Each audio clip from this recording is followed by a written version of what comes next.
The millionaire falls into despair upon hearing the surname of the little beggar. It was the same as that of his late wife.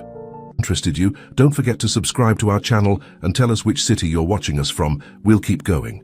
The morning sun cast long shadows across the cobblestone streets of Lumiere, a city where time seemed to stand still. Cassiel d'Alembert, a figure as enigmatic as the city itself, emerged from his mansion, his polished shoes clicking against the ancient stones. At 55, he cut an imposing figure. Tall, impeccably dressed in a tailored charcoal suit, his salt and pepper hair neatly combed back. Yet it was his eyes that truly captured attention. Deep-set and grey, they held a weariness that spoke of a man who had seen too much and said too little. As he began his daily walk through the historic centre, the city came alive around him. Shopkeepers raised their shutters. The aroma of freshly baked bread wafted from bakeries, and the distant chime of church bells marked the hour. Cassiel moved through this tableau with practiced indifference, his gaze fixed ahead, barely acknowledging the nods of recognition from those he passed. His destination, as it had been for the past 15 years, was the Aurora Clara Café. The bell above the door tinkled softly as he entered, and Maria, the owner, greeted him with a warm smile. "Good morning, Mr. d'Alembert. The usual?" Cassiel nodded, his expression unchanging. "Please, Maria." He took his seat by the window, the same table he had occupied every morning since that fateful day 15 years ago. As Maria brought over his double espresso, Cassiel's gaze drifted to the street outside. The world beyond the glass was a kaleidoscope of life, children laughing on their way to school, elderly couples strolling arm in arm, tourists marveling at the colonial architecture. Yet for Cassiel, it all seemed to exist in a separate reality, one he observed but never truly joined. The coffee was bitter and strong, just as he liked it. As he sipped, his mind wandered, as it often did, to Evadne. Her absence was a constant ache, a void that no amount of routine or distraction could fill. He could still see her smile, hear her laugh echoing through the halls of their mansion. The memory was both a comfort and a torment. "Anything else today, Mr. d'Alembert?" Maria's voice broke through his reverie. Cassiel shook his head. "No, thank you, Maria. This is perfect." As he finished his coffee, Cassiel's attention was drawn to a commotion outside. A group of children had gathered in the square, their excited voices carrying through the cafe's open windows. Among them, a small figure caught his eye. A girl no more than 10 years old, with tangled dark hair and clothes that had seen better days. She stood apart from the others, her eyes darting around as if searching for something or someone. For a moment their gazes met. The girl's eyes were a startling blue, a shade so familiar it sent a jolt through Cassiel's usually impassive demeanor. He found himself leaning forward, an inexplicable urge to know more about this child rising within him. But as quickly as the moment had come, it passed. The girl turned away, disappearing into the throng of children. Cassiel sat back, his heart racing. What was it about that child that had affected him so? He shook his head, trying to dismiss the encounter as nothing more than a strange coincidence. Yet as he rose to leave, he found his eyes scanning the square, searching for a glimpse of those haunting blue eyes. The walk back to his mansion was a blur. Cassiel moved on autopilot, his mind replaying the brief encounter over and over. As he approached the wrought-iron gates of his estate, a flash of color caught his eye. There, nestled among the carefully manicured flower beds, was a single blue dahlia, a flower he hadn't seen in 15 years. Cassiel froze, his hand hovering over the gate latch. The last person to grow blue dahlias in this garden had been Evadne. It had been her passion, her pride. After her passing, he had ordered the gardeners to maintain the flower beds exactly as she had left them, but the blue dahlias had never reappeared, until now. With trembling fingers, Cassiel reached out to touch the delicate petals. They were real, vibrant, and impossibly present. A chill ran down his spine as he remembered Evadne's words from long ago. "Blue dahlias are nature's way of telling us that miracles exist, my love. They appear when we need them most." As he entered the mansion, the silence that usually brought him comfort now felt oppressive. The portraits on the walls, all chosen by Evadne, seemed to watch him with newfound intensity. In the study, he poured himself a glass of brandy, his usual evening ritual coming hours too early. Cassiel sank into his leather armchair, the events of the morning swirling in his mind. The girl in the square, the blue dahlia in the garden, could they be more than mere coincidences? For the first time in years he felt a spark of something he had long thought extinguished: curiosity. As the afternoon light faded, casting long shadows across the room, Cassiel made a decision. Tomorrow he would break his routine. He would find that girl, learn her story, and perhaps, in doing so, he might finally begin to unravel the mysteries that had haunted him since Evadne's passing. Little did he know, this simple decision would set in motion a chain of events that would shatter the carefully constructed walls of his solitude and force him to confront the secrets of his past. Secrets that were far more tangled and dangerous than he could have ever imagined. As night fell over Lumière, Cassiel d'Alembert stood by his bedroom window, looking out over the city he had called home for so long. For the first time in 15 years, he felt the stirring of change in the air. Whether it would bring redemption or ruin, only time would tell. The next morning dawned with an unusual energy in the air. Cassiel woke earlier than usual, his sleep having been fitful and filled with dreams he couldn't quite remember. As he dressed, his eyes kept darting to the framed photograph on his nightstand, a picture of Evadne, her smile radiant, her blue eyes twinkling with a secret joy. Today, more than ever, he felt her absence keenly. Determined to break his long-standing routine, Cassiel left the mansion before the sun had fully risen. The streets of Lumière were quiet, the cobblestones still damp from the night's mist. He found himself walking toward the city square, hoping to catch a glimpse of the mysterious girl from yesterday. As he approached the square, the sound of hushed voices caught his attention. In a secluded corner, partially hidden by the shadow of an old oak tree, stood an elderly woman engaged in what appeared to be an intense conversation with a young boy. Cassiel wouldn't have paid them much mind, but a word caught his ear. Evadne. His heart skipped a beat. Cassiel slowed his pace, straining to hear more without drawing attention to himself. The woman's voice was low, urgent. Must be careful. The girl is the key, but there are those who would stop at nothing to keep the truth buried. The boy nodded solemnly before darting off, disappearing down one of the narrow alleyways that crisscrossed the old city. The elderly woman remained, her gaze following the boy until he was out of sight. As she turned, her eyes met Cassiel's, and a flicker of recognition passed over her weathered face. For a moment neither moved. Then, with a grace that belied her years, the woman approached Cassiel.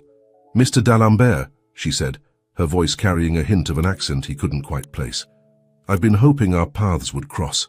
Cassiel's mind raced. Who was this woman? And how did she know Evadne? "I'm afraid you have me at a disadvantage, madam," he replied, his tone carefully neutral. The woman smiled, though it didn't quite reach her eyes. "My name is Estefania. I am a friend of Evadne's." The use of the present tense wasn't lost on Cassiel. He felt a mix of emotions rising within him: curiosity, suspicion, and a faint glimmer of hope he dared not acknowledge. "I see," he said, struggling to maintain his composure. "And what, may I ask, brings you to Lumière after all these years?" Estefania glanced around as if checking for eavesdroppers. "Not here," she said softly. "There are ears everywhere, and what I have to tell you is not for them. Walk with me, Cassiel, for Evadne's sake."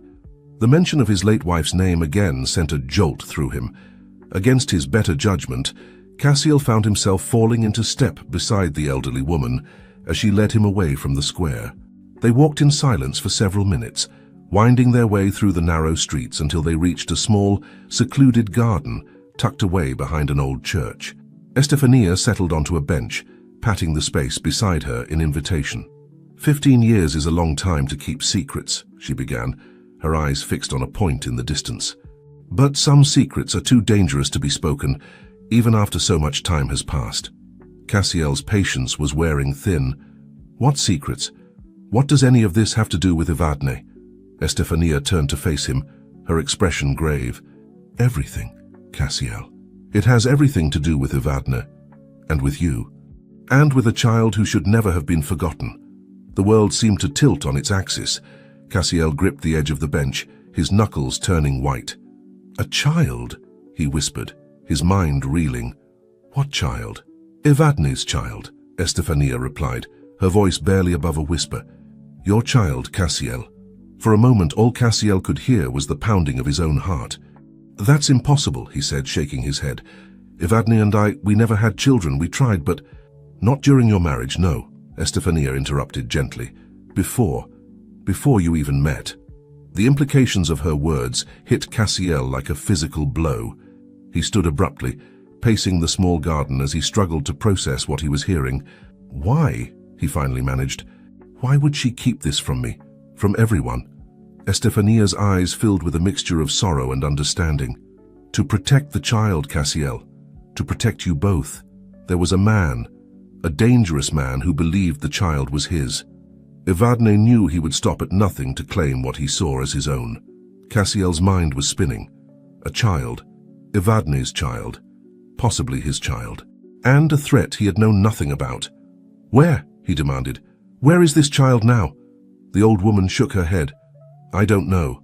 Evadne arranged for the baby to be adopted to keep her safe, but she never lost track of her. Even after she was gone, she had measures in place to ensure the child's safety."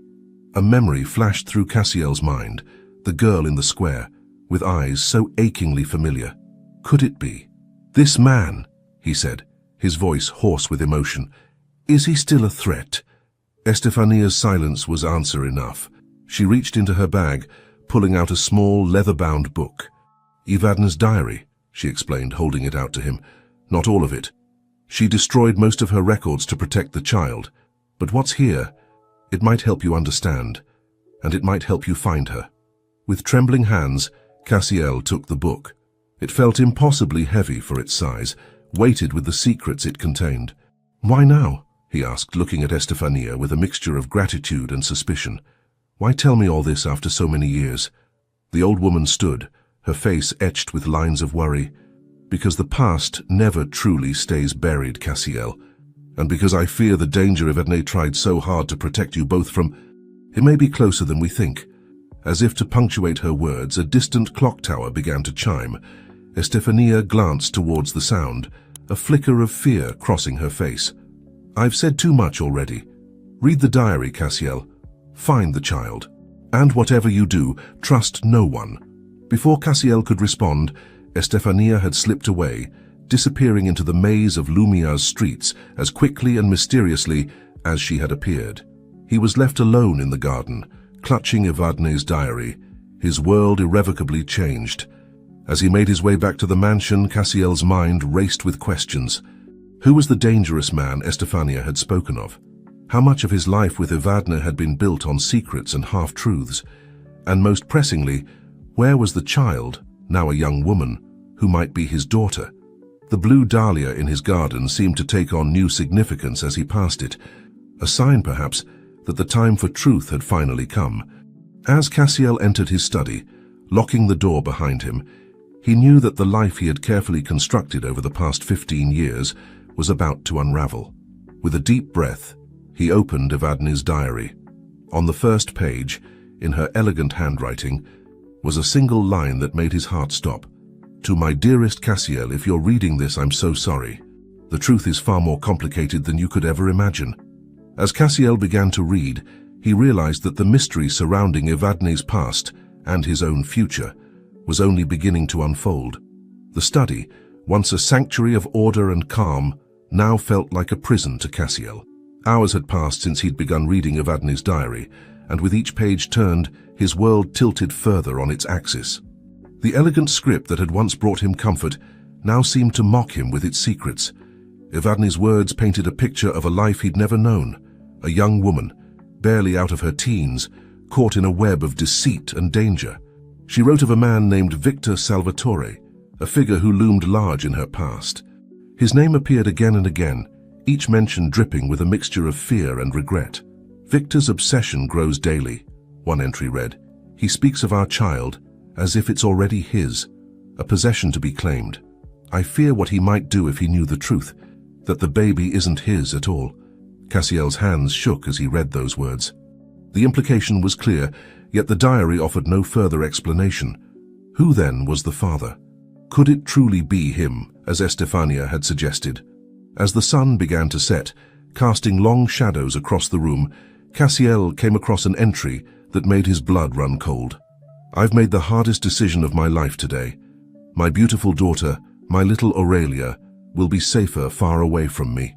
The adoption papers are signed. My heart breaks, but I know it's the only way to protect her from Victor's reach. One day I hope she'll understand. One day I hope I'll have the courage to tell Cassiel the truth. Aurelia. The name echoed in Cassiel's mind, bringing with it a flood of emotions he couldn't begin to process. A daughter. He had a daughter he'd never known, a child Evadne had been forced to give up to keep her safe. The final pages of the diary were filled with coded messages and cryptic notes. Evadne wrote of a fail-safe plan and a guardian who would watch over Aurelia if anything were to happen.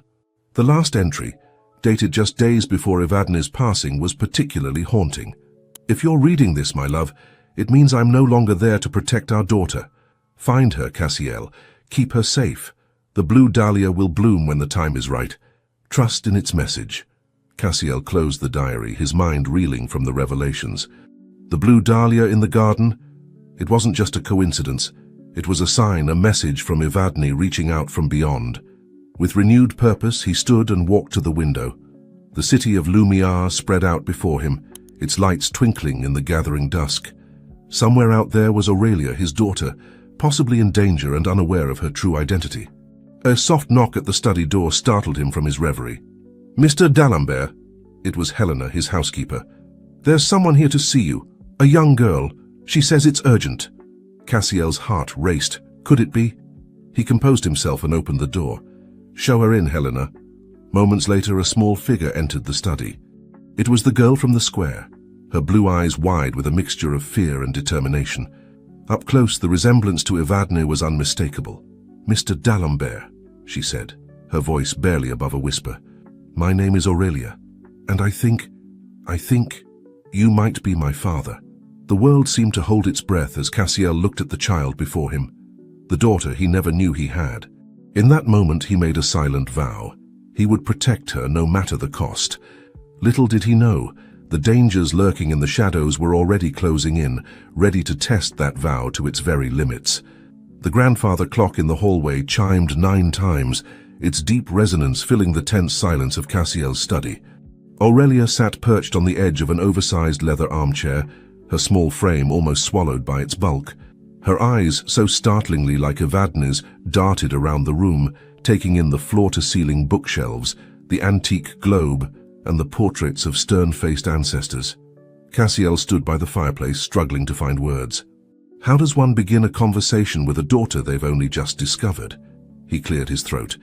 "Aurelia," he began, the name feeling foreign yet right on his tongue. How did you find me?" The girl's gaze settled on him, a mix of wariness and hope in her eyes. "I've always known about you, in a way," she said softly. "The woman who raised me, Sister Magdalena, she told me stories about my mother. And about you." Cassiel's brow furrowed. "Sister Magdalena? You were raised in an orphanage?" Aurelia nodded. "St. Catherine's Home for Girls. It's just outside the city. Sister Magdalena, she wasn't like the other nuns. She paid special attention to me, always making sure I was safe." A shadow crossed her face. "But last week she disappeared. That's when I knew I had to find you." Cassiel's mind raced. Could this Sister Magdalena be the guardian Evadne had mentioned in her diary? "Aurelia," he said gently, kneeling down to be at eye level with her. "Can you tell me what happened? Why did you have to leave the orphanage?" The girl's lower lip trembled slightly, but her voice remained steady. "The night Sister Magdalena disappeared, I overheard 2 men talking. They mentioned my name and yours. They said it was time to collect the asset." She looked up at Cassiel, her eyes brimming with unshed tears. "I was scared. I remembered the stories about you, about this house, so I ran." A chill ran down Cassiel's spine. The danger Evadne had feared all those years ago was still very real. He reached out, hesitating for a moment before gently taking Aurelia's hand. "You're safe now," he said, surprised by the fierceness in his own voice. "I won't let anyone hurt you." For the first time since she'd arrived, Aurelia's face softened into a small smile. Do you believe me?" "That I'm your daughter?" Cassiel nodded, a lump forming in his throat. "I do. Your mother. She left me a diary. She told me about you, in her own way." He paused, choosing his next words carefully. "Aurelia, There's so much I don't understand yet, so much I need to figure out. But I promise you we'll face whatever comes next together. As if on cue, a loud crash echoed from somewhere in the mansion. Cassiel was on his feet in an instant, positioning himself between Aurelia and the door. "Stay here," he whispered urgently. "Lock the door behind me and don't open it for anyone but me." He slipped out of the study, his heart pounding. The sound had come from the direction of the library. As he crept down the hallway, he could hear muffled voices and the sound of drawers being opened and closed. Peering around the corner, Cassiel saw two men in dark clothing rifling through his desk. One of them held up a photo frame, a picture of Evadne. "This has to be it," the man hissed. "The old lady said the key would be with her picture." Cassiel's fists clenched. These must be the same men Aurelia had overheard at the orphanage. But what key were they looking for? And what did the old lady have to do with any of this? Before he could decide on a course of action, a small hand slipped into his. Aurelia stood beside him, her eyes wide but determined. "I couldn't stay in there alone," she whispered.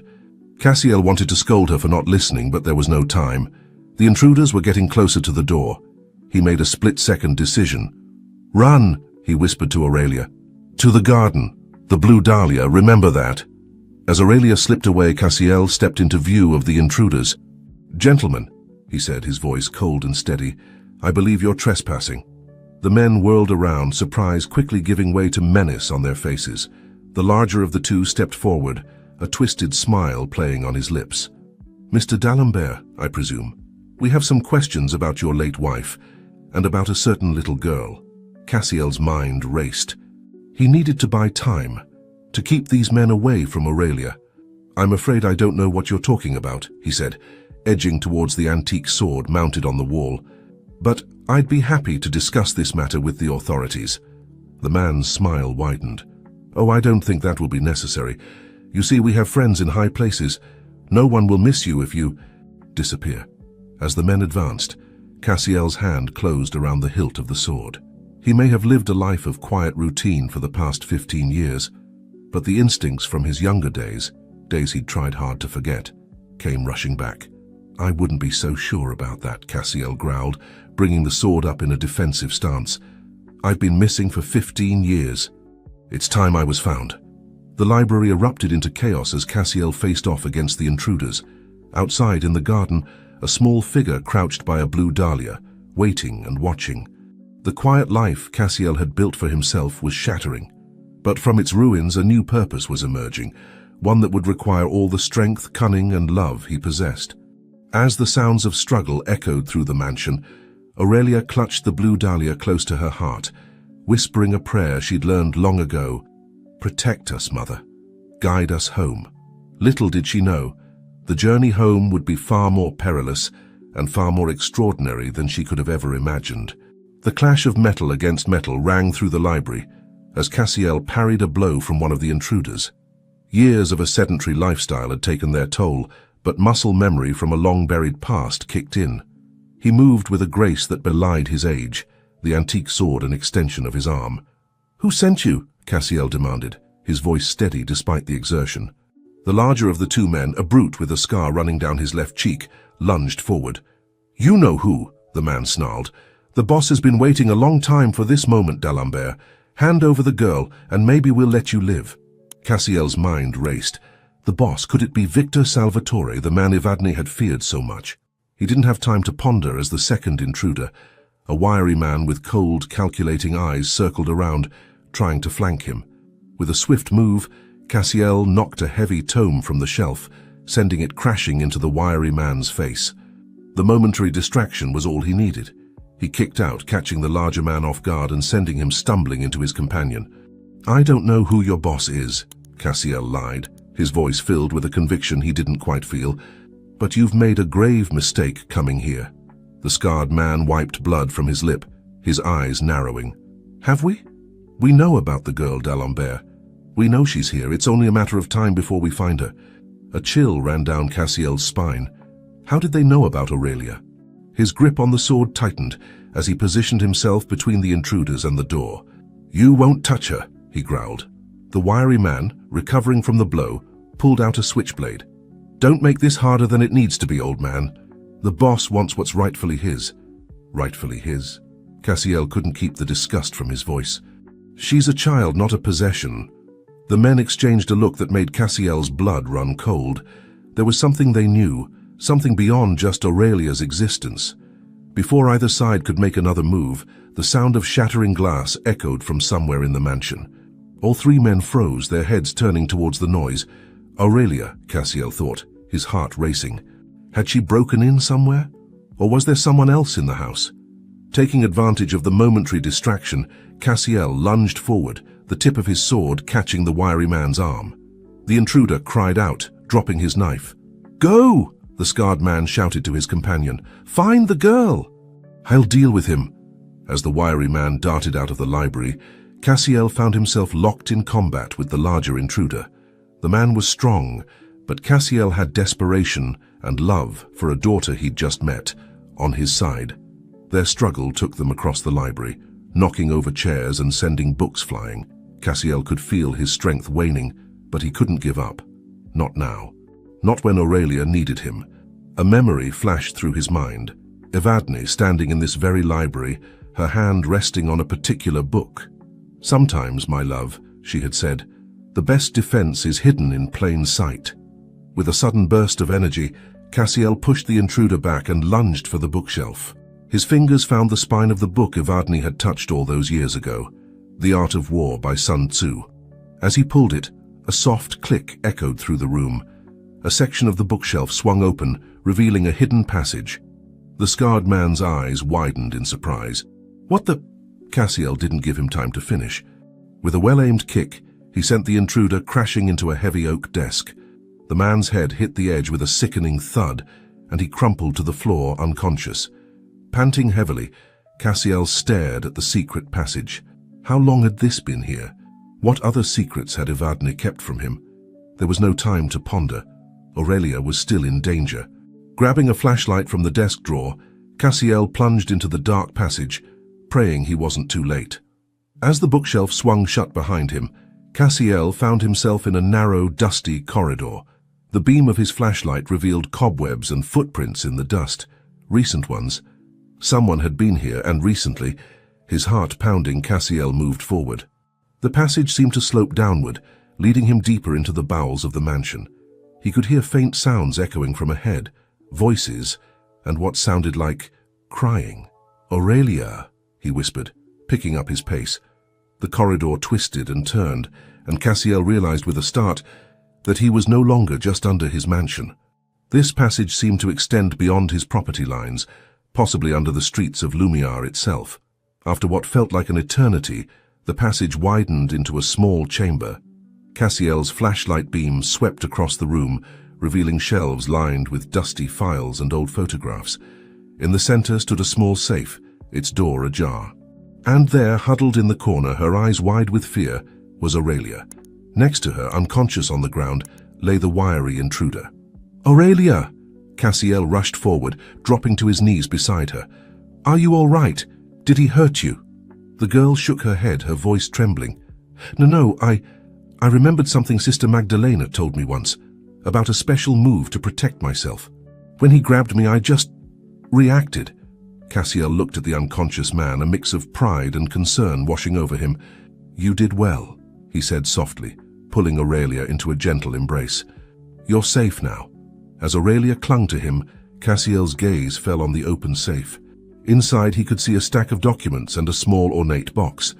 Whatever secrets Evadne had been keeping, the answers seemed to be right there. But before he could investigate further, a noise from the passage made him stiffen. Footsteps, growing louder by the second.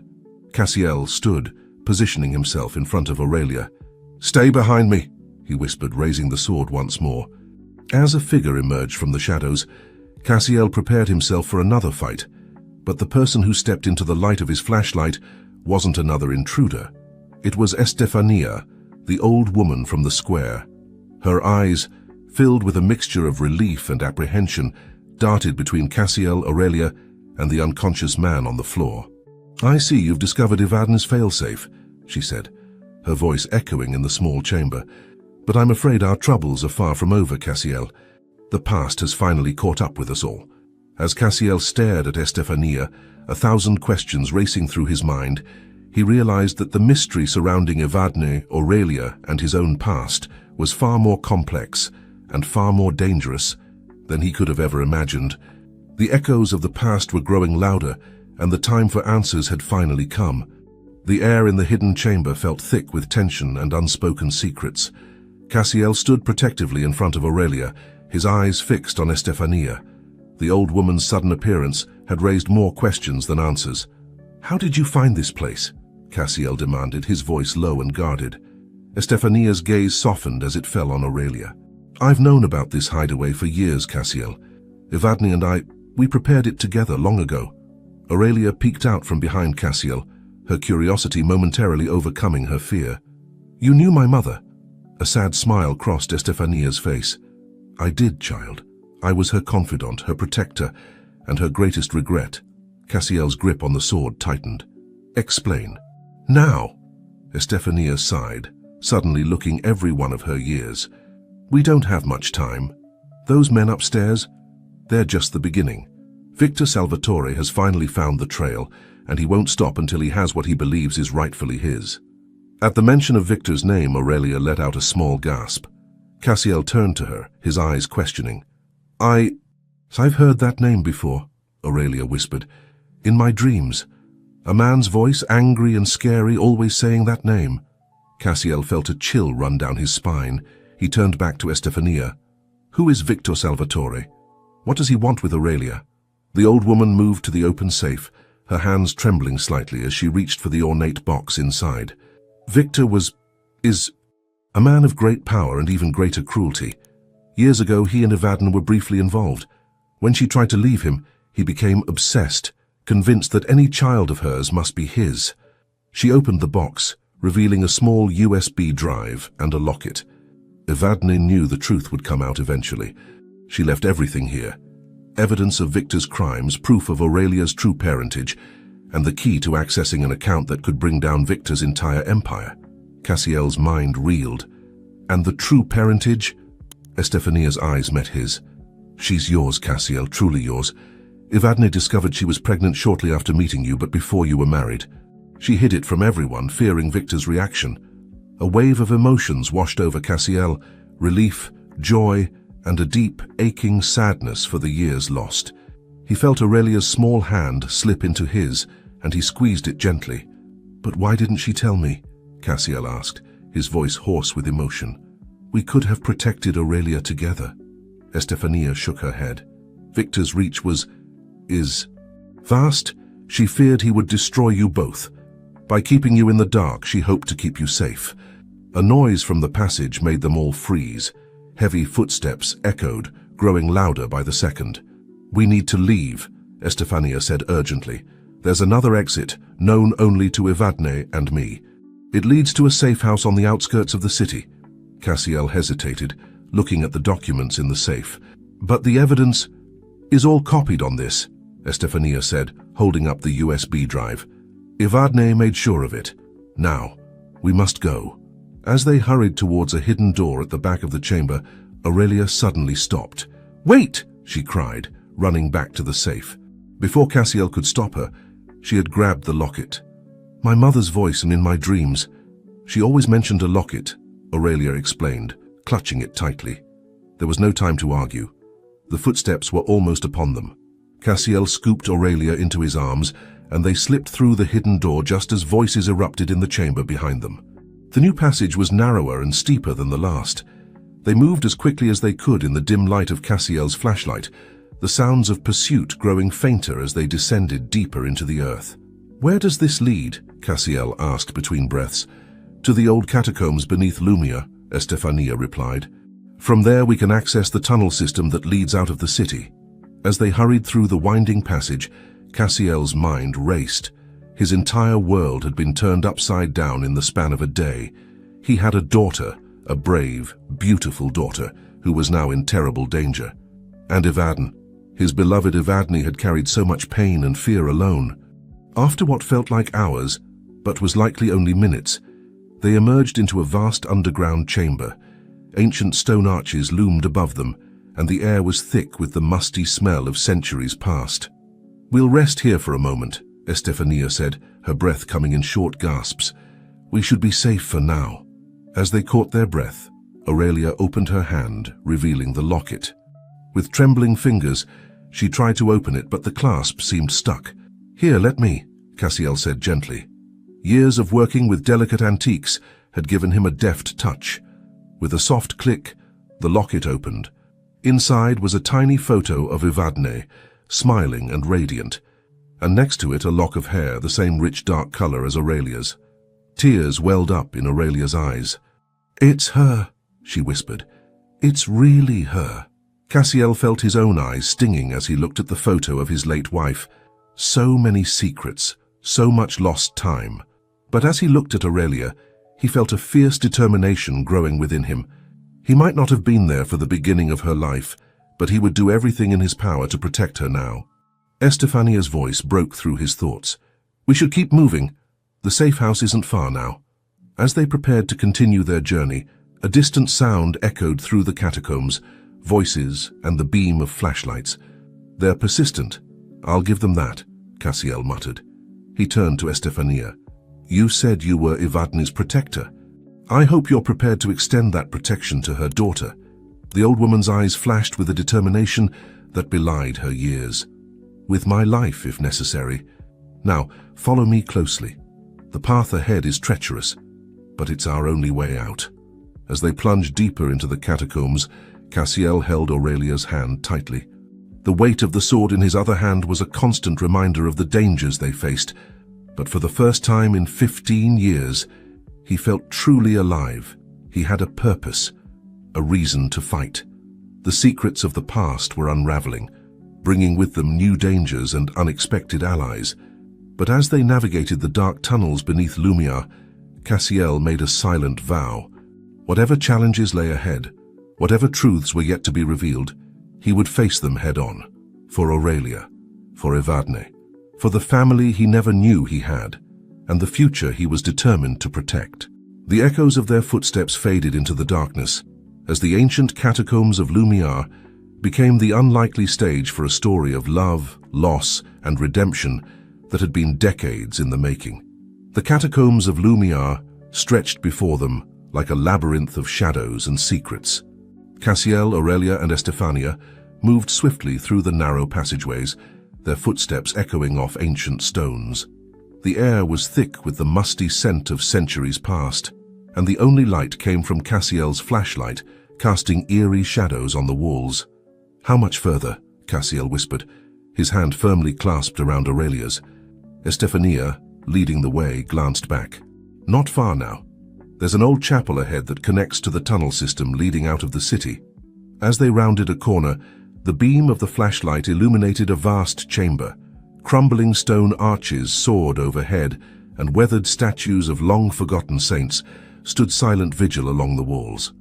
"We'll rest here for a moment," Estefania said, her breath coming in short gasps. "We should be safe for now." Aurelia sank to the ground, her small frame shaking with exhaustion. Cassiel knelt beside her, concern etched on his face. "Are you all right, little one?" She nodded, managing a weak smile. "I'm okay, just tired and scared." Cassiel felt a pang in his heart. In the span of a day, this child, his child, had her entire world turned upside down. He reached out, gently brushing a strand of hair from her face. "I know it's scary, but I promise you, I won't let anything happen to you." As Aurelia leaned into his touch, Cassiel marveled at the instant connection he felt with her. It was as if a piece of his heart that he never knew was missing had suddenly clicked into place. Estefania watched their interaction with a mixture of sadness and fondness. "You have her eyes, you know," she said softly to Aurelia. "Your mother's eyes, so full of life and curiosity." Aurelia's hand went to the locket around her neck. "Can you tell me about her, my mother?" Estefania settled herself on a fallen piece of masonry, her eyes taking on a faraway look. Evadne was extraordinary. Brilliant, kind, and fiercely protective of those she loved. She had a way of seeing the best in people, even when they couldn't see it themselves.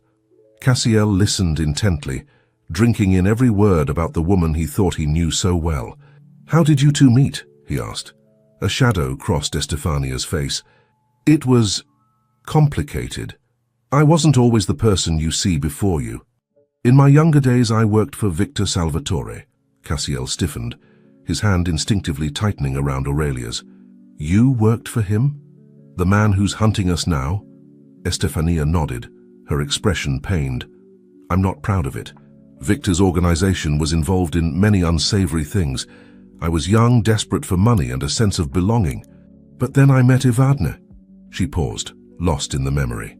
She was like a ray of sunshine in that dark world. She saw through Victor's charm to the monster beneath, and she saw something in me that I had long forgotten. Hope. Aurelia leaned forward, captivated. What happened then? Evadne planned to leave Victor, but she discovered she was pregnant. With you, Estefania said, her eyes meeting Aurelia's. She knew Victor would never let her go if he thought the child was his, so she turned to me for help. Cassiel's mind was reeling. But why didn't she come to me? We were already together by then. Estefania sighed. She wanted to protect you, Cassiel. Victor's reach was vast, his vengeance terrible. Kvadan feared he would destroy you both if he knew the truth. A heavy silence fell over the group as the weight of Evadne's sacrifices sank in.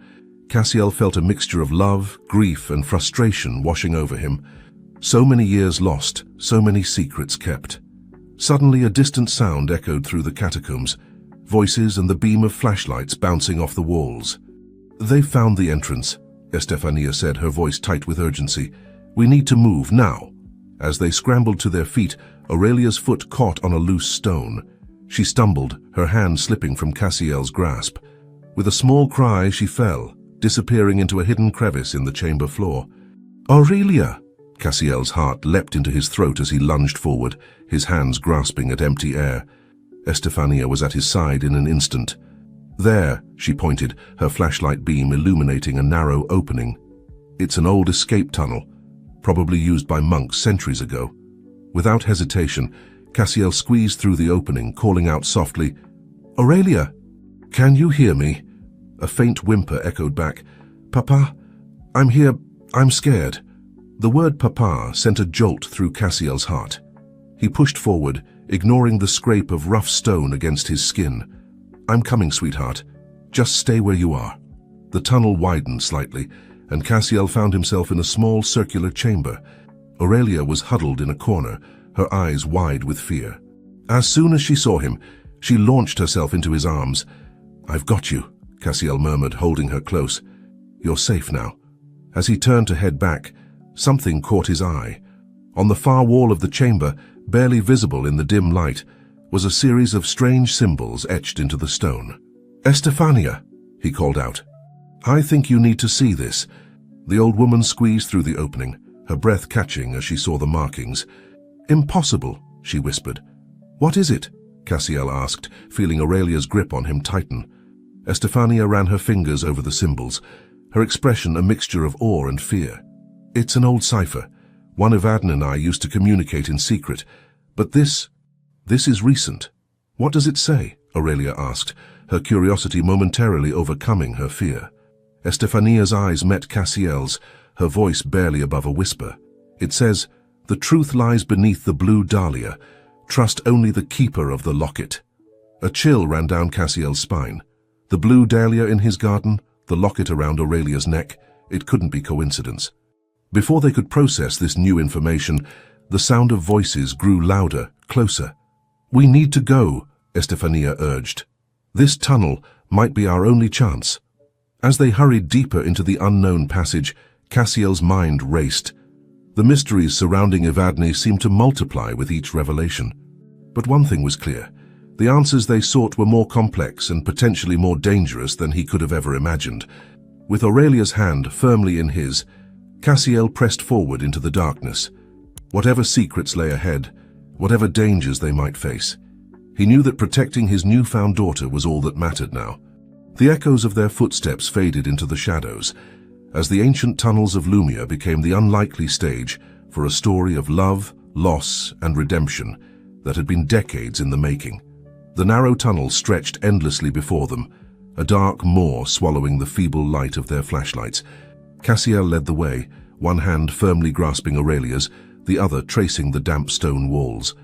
Estefania brought up the rear, her labored breathing echoing in the confined space.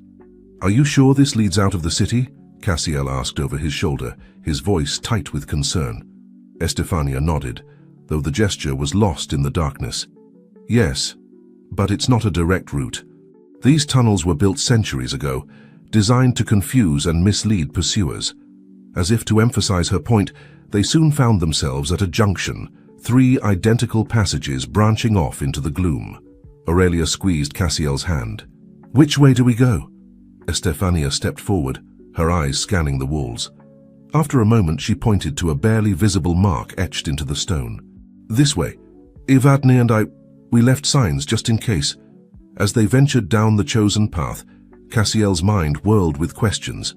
"Estefania," he began hesitantly, "you mentioned before that you worked for Victor. How did you end up helping Evadne?"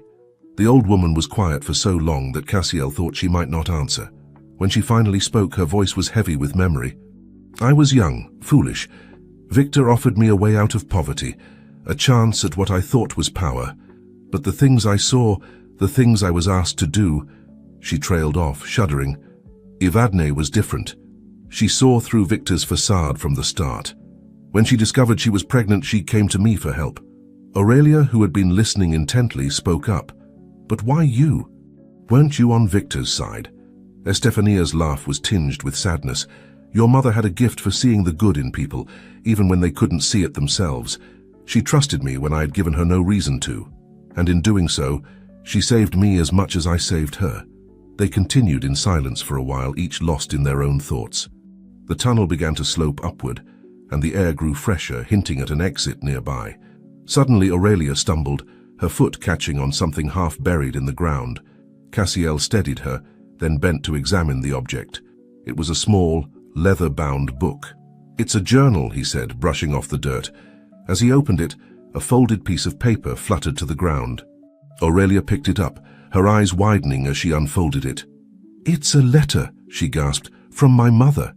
Cassiel and Estefania crowded around as Aurelia began to read aloud. "My dearest Aurelia, if you're reading this, then things have not gone as I had hoped. I pray that you are safe, that you have found your way to Cassiel, and that Estefania has kept her promise to protect you both. There is so much I wish I could tell you, so many years of love and laughter we should have shared. But know this, everything I've done, every secret I've kept, has been to keep you safe. The man who hunts you, Victor Salvatore, is dangerous beyond measure. He believes you are his, but the truth is far different. Your father, your true father, is Cassiel d'Alembert, a man of honor, kindness, and love. I'm sorry I kept you from each other for so long. In this journal, you'll find the truth about your heritage, about the organization Victor leads, and about a legacy that is rightfully yours, but be warned. This knowledge comes with great danger. Trust in Cassiel and Estefania. And remember, my darling girl, that no matter what happens, no matter what you learn, you are loved. You have always been loved. Be brave, be kind, and know that I am always with you. All my love, Mama." As Aurelia finished reading, tears streamed down her face. Cassiel pulled her into a tight embrace, his own eyes glistening. Estefania stood apart, her expression a mix of guilt and resolve. "We should keep moving," she said softly after giving them a moment. "We're not safe yet." As they continued their journey, Cassiel clutched the journal tightly. Whatever secrets it held, whatever dangers it might bring, he knew it was the key to understanding the truth about Evadne, about Aurelia, and about the life he never knew he had. The tunnel began to widen, and ahead they could see a faint glimmer of light. Hope surged through them as they quickened their pace. But as they rounded the final bend, their hearts sank. The exit was blocked by a heavy iron gate, rusted but still formidable. Beyond it they could see trees and open sky, freedom tantalizing close yet unreachable. "No," Cassiel muttered, rattling the gate in frustration. "There has to be a way through." Estefania approached, her eyes scanning the gate and surrounding walls. "Wait," she said, pointing to a small keyhole almost hidden by rust and debris. "Evadne mentioned a key, something she always wore." Aurelia's hand flew to the locket around her neck. With trembling fingers she removed it and held it out to Estefania. The old woman took it gently, examining it closely. After a moment, She pressed a hidden catch and the locket split apart, revealing not just the photo and lock of hair, but a small, intricate key. "Clever girl, Evadne," Estefania murmured, a sad smile playing on her lips. She inserted the key into the lock, and with a grinding screech, the gate swung open. The three of them stumbled out into the fresh air, blinking in the sudden brightness. They found themselves in a small, overgrown courtyard, hidden from view by crumbling walls and dense foliage. "Where are we?" Aurelia asked, looking around in wonder. Estefania's expression was grim. "The old monastery on the outskirts of Lumiar. It's been abandoned for years. We should be safe here, at least for a while." As they caught their breath, Cassiel turned to Estefania, his voice low and urgent. "What now? Where do we go from here?" The old woman's eyes were fixed on the journal in Cassiel's hands. "Now," she said, "we learn the truth, all of it, and then we decide how to use it." Aurelia, who had been exploring the courtyard, suddenly called out, "Look, another blue dahlia." Sure enough, nestled among the weeds and wildflowers, a single blue dahlia bloomed, vibrant, impossible, and full of promise. Cassiel and Estefania exchanged a look. The cipher in the catacombs had mentioned the blue dahlia. Was this another sign from Evadne? Another piece of the puzzle? As they gathered around the flower, a sense of anticipation filled the air. They had escaped immediate danger, but they all knew this was just the beginning. The journal held secrets that could change everything, and Victor Salvatore was still out there, searching. But for now, in this hidden courtyard with the sun on their faces and hope in their hearts, they allowed themselves a moment of peace. Whatever challenges lay ahead, they would face them together, a family forged by secrets, united by love, and determined to uncover the truth, no matter the cost. The blue dahlia swayed gently in the breeze, a silent guardian of mysteries yet to be revealed, and a promise of revelations to come. The abandoned monastery loomed before them, its weathered stone walls a testament to centuries of secrets and silence. Cassiel, Aurelia, and Estefania made their way through the overgrown courtyard, the blue dahlia a vibrant beacon amidst the neglect. "We should find shelter," Estefania said, her eyes scanning the crumbling buildings. "Somewhere defensible where we can rest and read." Her gaze fell meaningfully on the journal in Cassiel's hands. He nodded, feeling the weight of Evadne's secrets pressing against his chest. They found an old chapel, its roof mostly intact and its thick walls offering both protection and privacy. As Estefania secured the heavy wooden door, Cassiel helped Aurelia settle on a dusty pew. "Are you all right?" he asked softly, studying her face. Despite the fear and exhaustion evident in her eyes, there was a strength there that made his heart swell with pride. Aurelia nodded, managing a small smile. "I'm okay, just a lot has happened." Cassiel chuckled ruefully. "That's quite an understatement, little one." As Estefania joined them, Cassiel took a deep breath and opened the journal. Aurelia pressed close to his side, her eyes wide with anticipation. Even Estefania leaned in, her usual composure slipping to reveal a hint of eagerness. The first page bore Evadne's elegant handwriting. "To those I love most in this world, if you're reading this, then my worst fears have come to pass. I'm so sorry for the burden I've placed upon you, for the secrets I've kept, and the dangers I've inadvertently brought into your lives. But know this, everything I've done, every choice I've made has been out of love and a desperate desire to protect you both. Cassiel, my beloved husband, forgive me for not trusting you with the whole truth. And Aurelia, my precious daughter, forgive me for the years we've lost." What follows is the full account of my past, of the organization known as the Crimson Veil, and of the man who leads it, Victor Salvatore. Read carefully, for knowledge is both power and peril in this case. May these words guide you, protect you, and ultimately set you free. With all my love, Evadne. Cassiel's voice trembled as he read the last words aloud. He felt Aurelia's small hand slip into his, a gesture of comfort and connection that nearly undid him. Estefania's voice broke the silence. "The Crimson Veil. I haven't heard that name in years." "You know of it?" Cassiel asked, his eyes sharp. The old woman nodded, her face grave. "It's the organization Victor leads. On the surface, it appears to be a network of legitimate businesses and charities, but underneath, it's an empire built on corruption, extortion, and worse." Aurelia shivered, pressing closer to Cassiel. He wrapped an arm around her protectively as he turned the page. What followed was a detailed account of Evadne's early life, her recruitment into the Crimson Veil as a brilliant young cryptographer, her initial admiration for Victor Salvatore's charisma and vision, and her gradual realization of the true nature of the organization. Victor's obsession with legacy and bloodlines bordered on madness, Evadne wrote. He believed he was destined to create a dynasty that would shape the world. When I discovered I was pregnant, I knew I had to get out. The thought of my child being raised in that world of darkness and manipulation, I couldn't bear it. Cassiel's heart ached as he read of Evadne's desperate plan to escape, of her fear and loneliness.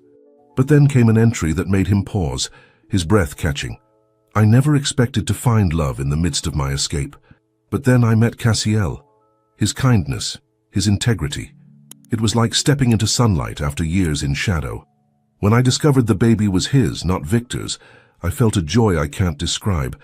But with that joy came terror. If Victor ever found out. Aurelia's voice was small but steady as she asked, "So, you really are my father?" Cassiel met her eyes, seeing in them a mirror of his own emotions, hope, fear, and a desperate longing for connection. "Yes," he said softly. "It seems I am." Estefania cleared her throat, her eyes suspiciously bright. "Perhaps we should take a break. This is a lot to process." But Cassiel shook his head, turning back to the journal. "No, we need to know everything. The more we understand, the better chance we have of staying ahead of Victor." The next pages detailed Evadne's careful maneuvering, using her skills to erase her tracks, creating new identities and always staying one step ahead of the Crimson Veil's reach. "I've hidden evidence of Victor's crimes," one entry read. "Bank records, communications, proof of his connections to corrupt officials. It's encrypted and scattered, but with the right key it could bring down his entire empire. The final piece, the key to it all, I've hidden in plain sight, where only those who truly know me would think to look." Cassiel's mind raced. The blue dahlia? The locket? What other clues had Evadne left behind? As they delved deeper into the journal, a picture emerged of an organization far more insidious and far-reaching than they had imagined. The Crimson Veil had tentacles in governments, financial institutions, even law enforcement agencies across the globe. Victor's ultimate goal, Evadne wrote, is nothing less than reshaping society according to his twisted vision. He sees himself as a grand architect, moving people like chess pieces. The thought of Aurelia in his hands, being molded into his heir, it haunts my nightmares. A chill ran down Cassiel's spine as he read those words. He looked at Aurelia, seeing not just Evadne's eyes, but a reflection of her strength and determination as well. "We won't let that happen," he said firmly. "I promise you, we'll find a way to stop him." As the light outside began to fade, casting long shadows through the chapel windows, they reached the final pages of the journal. Evadne's handwriting had become more hurried, more desperate. "I fear my time is running out. Victor's agents are closing in. I've done all I can to protect Aurelia, to leave a path for Cassiel to find her. My only regret is that I won't be there to see them together, to see the family we should have been. But I have one last card to play, one last secret that could change everything. If you're reading this, my loves, know that the answers you seek are closer than you think. Look to the flowers that bloom against all odds, and remember, sometimes the most precious treasures are hidden in plain sight." The last entry ended abruptly, as if Evadne had been interrupted mid-thought. Cassiel closed the journal gently, his mind whirling with all they had learned. Estefania broke the heavy silence. "So, the evidence Evadne gathered, if we could find it, decrypt it. We could bring down the Crimson Veil," Cassiel finished, "and keep Aurelia safe once and for all." Aurelia's voice was small but determined. "But how do we find it? And what did Mama mean about flowers blooming against all odds?" Before anyone could answer, a sound outside made them all freeze, footsteps growing closer. Cassiel moved swiftly, extinguishing their small lamp and pulling Aurelia close. Estefania pressed herself against the wall near the door, her entire body tense. As the footsteps reached the chapel entrance, Cassiel held his breath. Had Victor's men found them already? Or was this something else? Perhaps another piece of the puzzle Evadne had left behind. In the tense silence, with Aurelia's heart beating rapidly against his chest, Cassiel knew that whatever came through that door would change their lives forever. The truths they had uncovered were just the beginning. The real challenge and the real danger was only just beginning. The ancient hinges of the chapel door groaned in protest as it slowly swung open. Cassiel tightened his grip on Aurelia, his free hand reaching for the antique sword he had managed to keep through their harrowing escape. Estefania pressed herself further into the shadows, her eyes glinting with a mix of fear and determination. A figure stepped into the chapel, silhouetted against the fading light outside. Tall, lean, with an air of quiet authority. As the newcomer moved further into the room, Cassiel's breath caught in his throat. He knew that walk, that bearing. "Helena," he whispered, disbelief coloring his voice. The figure stopped, head tilting slightly. "Mr. d'Alembert? Is that you?" Aurelia looked up at Cassiel, confusion written across her face. "You know her?" Cassiel nodded, still stunned. She was our housekeeper. But how?" Helena stepped fully into the light, and Cassiel saw that her usual prim and proper appearance had been replaced by practical dark clothing. In her hand she held a small device that looked like a cross between a cell phone and a GPS unit. "I believe," Helena said, her voice calm but tinged with urgency, "that we have much to discuss, Mr. d'Alembert, or should I say, Cassiel." Estefania moved away from the wall, her eyes narrowed. "Who are you really? How did you find us?" Helena's gaze moved to the older woman, a flicker of recognition passing over her face.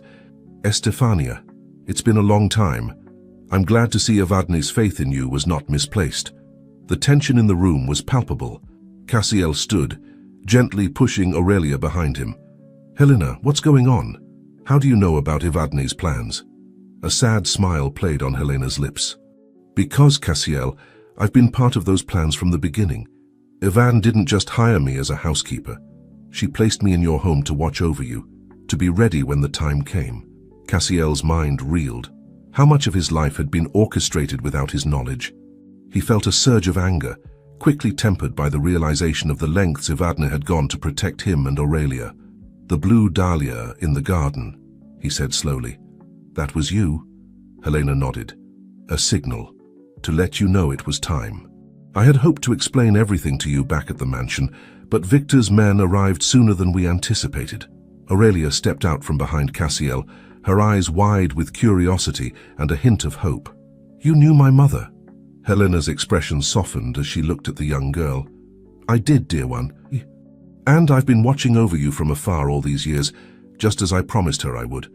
Estefania moved closer, her initial suspicion giving way to cautious optimism. "If what you say is true, then you're the final piece of Evadne's fail-safe plan." "Indeed," Helena confirmed. She held up the device in her hand. "This is keyed to the encrypted data Evadne hid. With this, and the information in her journal, we can finally bring down the Crimson Veil." A surge of hope ran through Cassiel, but it was quickly tempered by caution. "How can we be sure we can trust you?" Helena reached into her pocket and pulled out a small, worn photograph. She handed it to Cassiel. In it, a much younger Helena stood beside Evadne, both women smiling broadly. Between them was a tiny bundle, a newborn Aurelia. "Evadne was more than my employer," Helena said softly. "She was my friend, my sister in all but blood. I swore to her that I would protect her family, no matter the cost." Cassiel studied the photo, emotions warring within him. Part of him wanted to cling to his anger, to the feeling of betrayal at having been kept in the dark for so long. But as he looked at Aurelia, at the hope shining in her eyes, he knew that trust was their only path forward. "All right," he said finally. "What's our next move?" Helena's relief was palpable. "We need to get to the data cache." Evadne split it into 3 parts, hidden in locations meaningful to her. "The first is here in Lumiar. The blue dahlia," Aurelia piped up, "in the courtyard. Mama's letter mentioned flowers blooming against all odds." A proud smile spread across Cassiel's face. "Clever girl, just like your mother." As they prepared to leave the relative safety of the chapel, Estefania voiced the concern they were all feeling. "Victor's men can't be far behind. How do we stay ahead of them?" Helena's expression turned grim. "We have one advantage. An inside source in the Crimson Veil has been feeding us information. They've managed to misdirect Victor's forces, but it won't last long. Cassiel's eyebrows shot up. An inside source? Who? I don't know, Helena admitted. They communicate only through encrypted channels, but without their help we wouldn't have made it this far. As they stepped out into the courtyard, the blue dahlia seemed to glow in the twilight. Cassiel knelt beside it, gently brushing the petals. What now? He asked. Helena knelt beside him, her device beeping softly. The data is stored on a microchip, likely hidden in the soil. We need to dig, carefully. As Cassiel and Helena worked to unearth the hidden chip, Aurelia and Estefania kept watch. The night was eerily quiet, broken only by the occasional hoot of an owl or rustle of wind through the overgrown vegetation. Finally, with a soft exclamation of triumph, Helena held up a tiny dirt-covered object. Got it! But their victory was short-lived. In the distance, they heard the unmistakable sound of vehicles approaching. We need to move, Estefania urged. Now! As they hurried back towards the tunnel entrance, Cassiel scooped Aurelia into his arms. The girl clung to him tightly, her face buried in his shoulder. It's okay, he murmured. I've got you. We're going to be all right. But even as he spoke the words, Cassiel knew the challenges ahead were far from over. They had the first piece of the puzzle, yes, but two more remained. And Victor Salvatore, with all the resources of the Crimson Veil at his disposal, was closing in. As they disappeared into the darkness of the tunnel, the blue dahlia stood as a silent sentinel in the moonlight, a symbol of hope, of secrets revealed, and of a family fighting against all odds to stay together. The echoes of their footsteps faded, replaced by the distant sound of car doors slamming and voices shouting orders. The race was on, a desperate sprint towards truth and freedom, with the shadows of the past nipping at their heels. In the depths of the tunnel, Cassiel held Aurelia close, his mind racing with all they had learned and all that still lay ahead. One thing was certain, their journey was far from over, but with every step, every revelation, they moved closer to the truth Evadne had sacrificed everything to protect.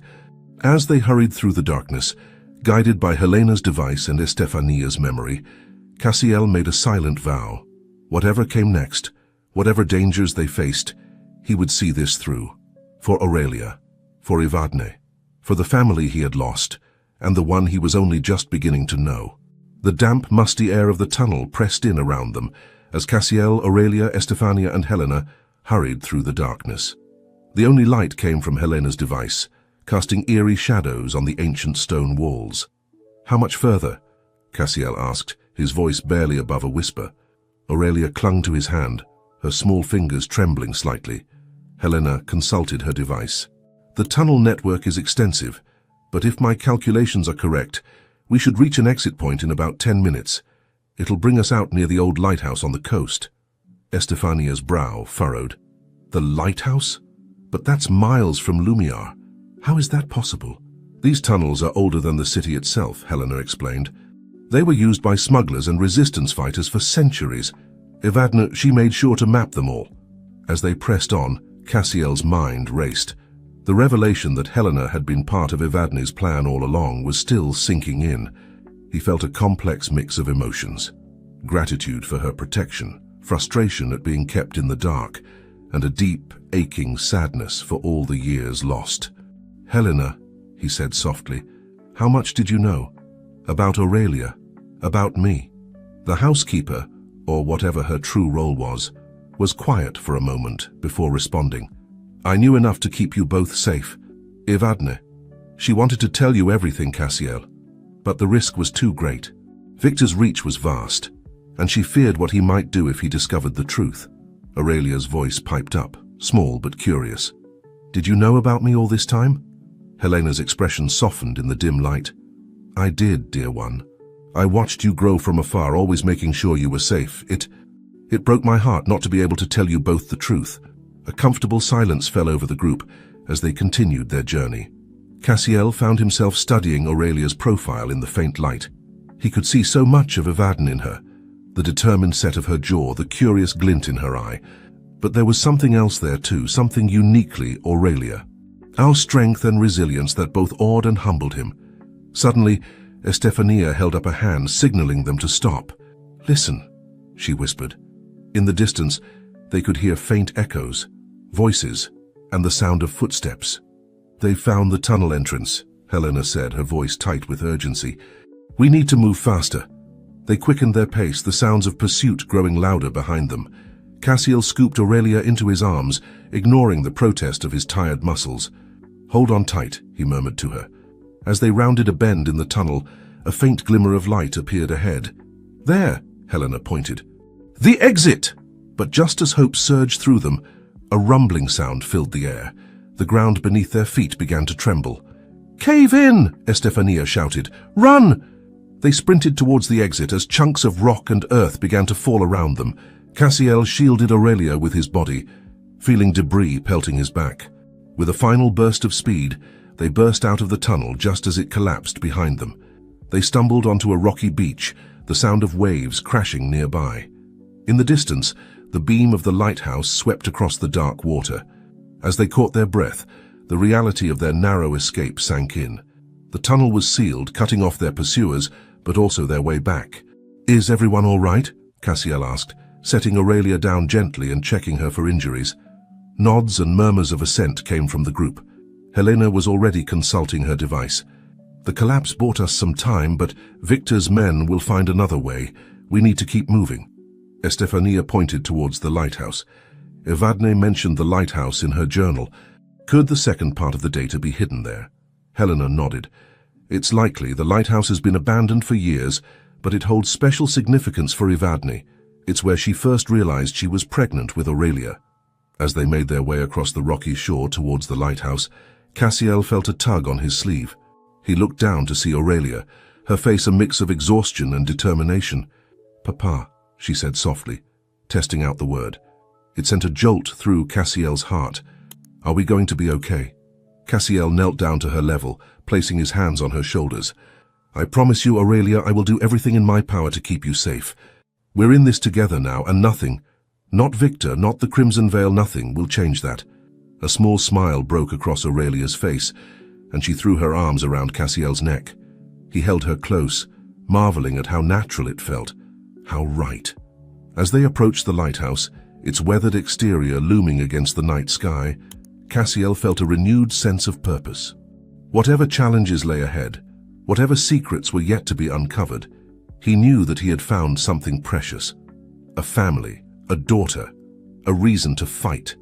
The lighthouse stood as a beacon of hope in the darkness, much like the blue dahlia had in the monastery courtyard. As they prepared to enter, searching for the next piece of Evadne's puzzle, Cassiel couldn't help but wonder what other surprises his late wife had left for them to discover.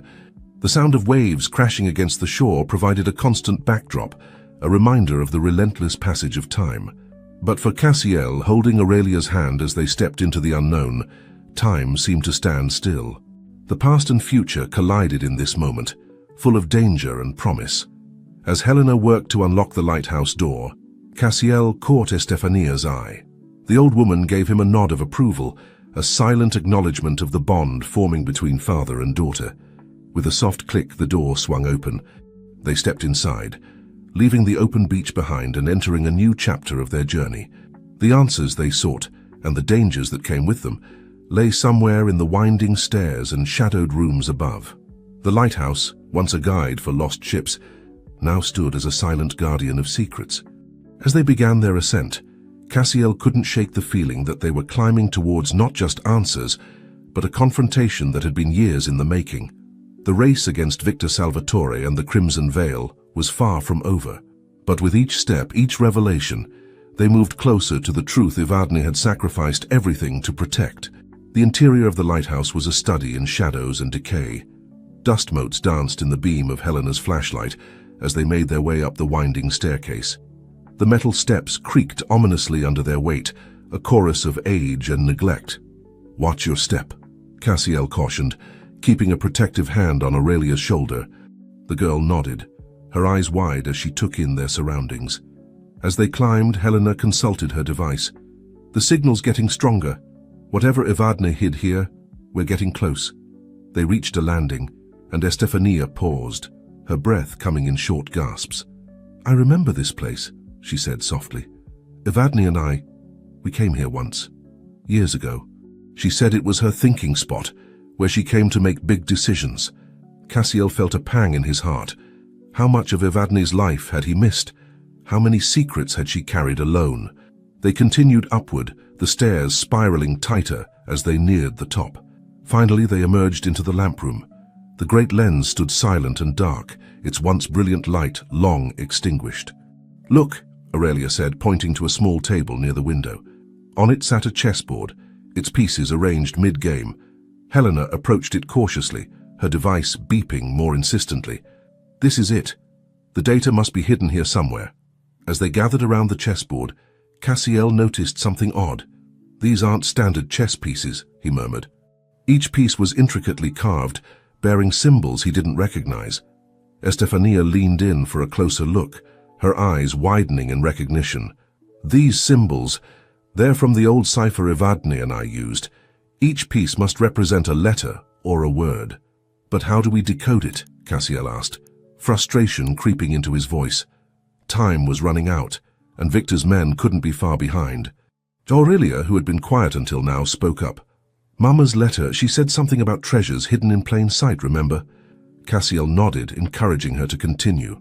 "Well," Aurelia said, her voice growing more confident, "in chess, the most valuable piece is hidden in plain sight too. The king doesn't look that special, but the whole game is about protecting it."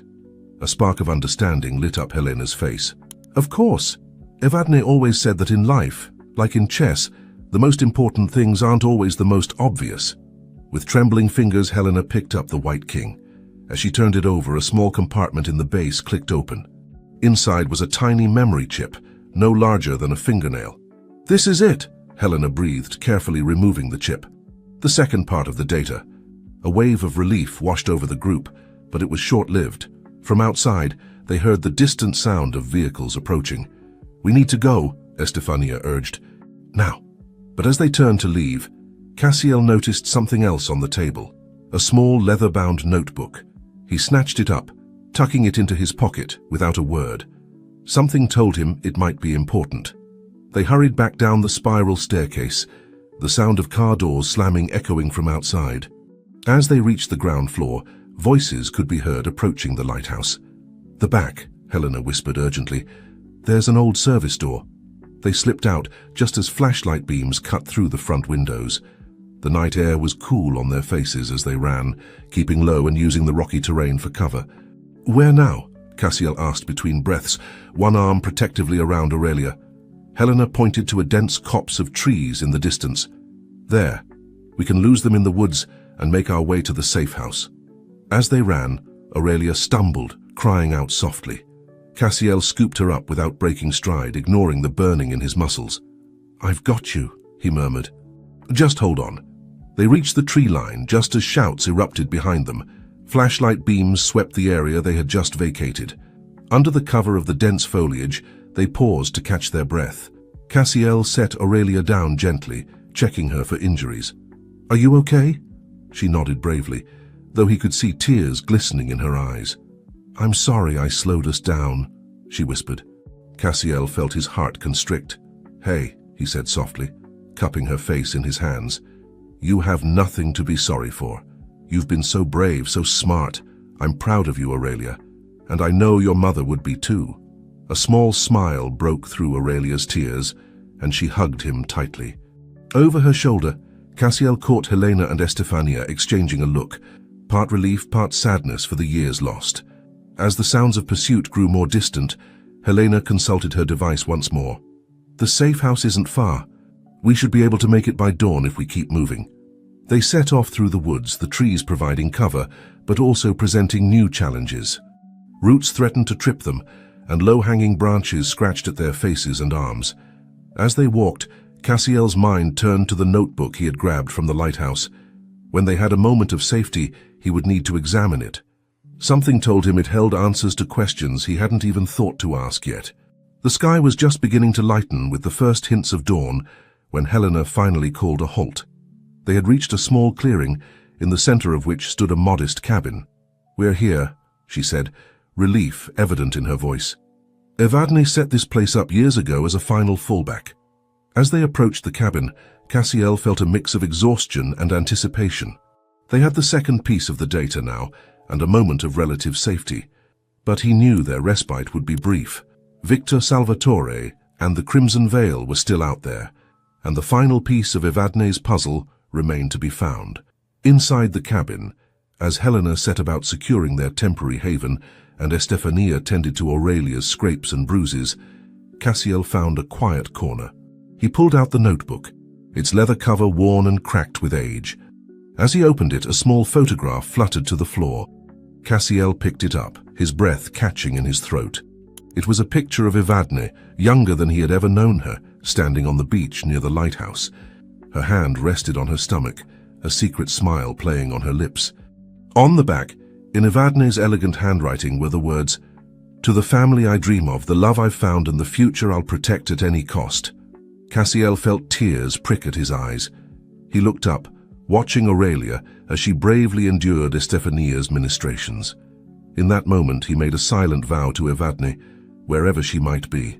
"I'll finish what you started," he whispered. "I'll keep her safe, I promise." As the first true light of dawn broke through the cabin windows, Cassiel knew that their journey was far from over. But for the first time since this wild chase began, he felt a glimmer of true hope. They had come this far, against all odds. Whatever challenges lay ahead, they would face them together, as a family. The notebook in his hands held secrets yet to be revealed. The final piece of the puzzle was still out there, and Victor Salvatore's shadow loomed large.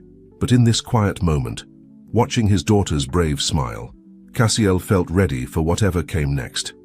The new day was dawning, bringing with it the promise of answers, the threat of danger, and the unshakable bond of a family forged in the fires of adversity.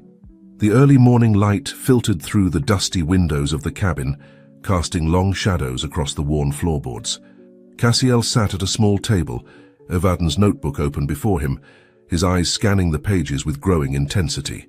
Aurelia slept nearby, curled up on a threadbare sofa, exhaustion having finally claimed her. Helena and Estefania huddled in the kitchen area, speaking in hushed tones as they prepared a meager breakfast from the cabin's sparse supplies. The aroma of brewing coffee filled the air, a comforting counterpoint to the tension that hung over them all. As Cassiel turned another page, his breath caught in his throat. There in Evadne's elegant handwriting was a passage that made his heart race.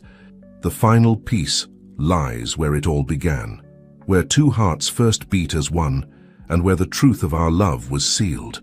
Victor will never think to look there, for he knows nothing of love's true power." Cassiel's mind whirled. Where it all began. He closed his eyes, memories flooding back. The day he met Evadne, the whirlwind romance that followed, the moment he knew she was the one. "The old clock tower," he whispered, the realization hitting him like a thunderbolt. "What was that?" Helena asked, approaching with a steaming mug of coffee. Cassiel looked up, his eyes bright with excitement and a touch of fear. "I know where the last piece is hidden. The old clock tower in the center of Lumia. It's where Evadne and I had our first date, where I proposed to her." Estefania joined them, her brow furrowed. "But that's in the heart of the city. It'll be crawling with Victor's men by now." "Exactly," Cassiel said, a grim smile playing on his lips.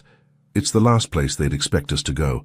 Hidden in plain sight, just like Evadne always planned." A soft voice interrupted their discussion. "What's hidden in plain sight?" They turned to see Aurelia, awake and alert, her blue eyes, so like Evadne's, filled with curiosity. Cassiel moved to her side, kneeling down to meet her gaze. "The last piece of the puzzle your mother left for us. We think we know where it is, but getting to it won't be easy." Aurelia's face set in a determined expression that was startlingly familiar. "I want to help.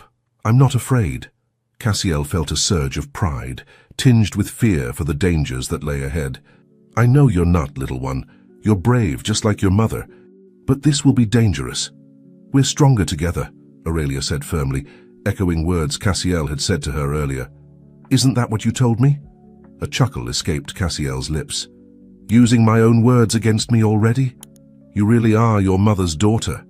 The moment of levity was short-lived. Helena's device beeped urgently, drawing their attention. "We've got movement," she said, her voice tense. "Multiple vehicles approaching from the south. We need to move." A flurry of activity followed as they gathered what little supplies they had. Cassiel carefully tucked Evadne's notebook into his jacket, along with the photograph he'd found. As he helped Aurelia into a too large jacket they'd found in the cabin, he couldn't shake the feeling that they were racing towards a confrontation that had been years in the making. They slipped out of the cabin just as the first hints of dust clouds appeared on the horizon. The dense woods provided cover, but also slowed their progress.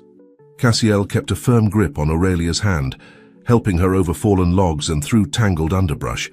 As they moved, Estefania fell into step beside Cassiel. "There's something you should know," she said, her voice low, "about Victor, and why he's so obsessed with finding Aurelia." Cassiel glanced at her, noting the worry etched deep in the old woman's face. "What is it?" Estefania took a deep breath. "Victor believes that Aurelia is the key to unlocking a power he's been seeking for years, a power that, in the wrong hands, could reshape the world." "What kind of power?" Cassiel asked, his grip on Aurelia's hand tightening instinctively. "It's called the Crimson Protocol," Estefania explained. "A set of algorithms and codes that, when fully implemented, could give someone control over global financial systems, communications networks, even military defenses." Cassiel's mind reeled. "And Victor thinks Aurelia is the key to this protocol?" Estefania nodded grimly. Evadne was the one who discovered it, who realized its potential for both good and evil. She hid the most crucial parts of it, encoding them in a way that only someone with her unique genetic markers could unlock. "Aurelia?" Cassiel breathed, the full weight of the situation crashing down on him. "Yes," Estefania confirmed. "Victor believes that with Aurelia's DNA, he can complete the Crimson Protocol and gain unimaginable power." As they pushed on through the forest, Cassiel's mind raced. The stakes were higher than he could have ever imagined. It wasn't just about protecting Aurelia anymore. It was about safeguarding the entire world from a madman's ambitions. The distant sound of engines grew louder, spurring them to move faster. As they crested a hill, the sprawling cityscape of Millionaire came into view. The old clock tower stood tall in the center, a beacon of hope and danger. Cassiel knelt down, bringing himself eye level with Aurelia. "Listen to me," he said softly but firmly. "What we're about to do is very dangerous.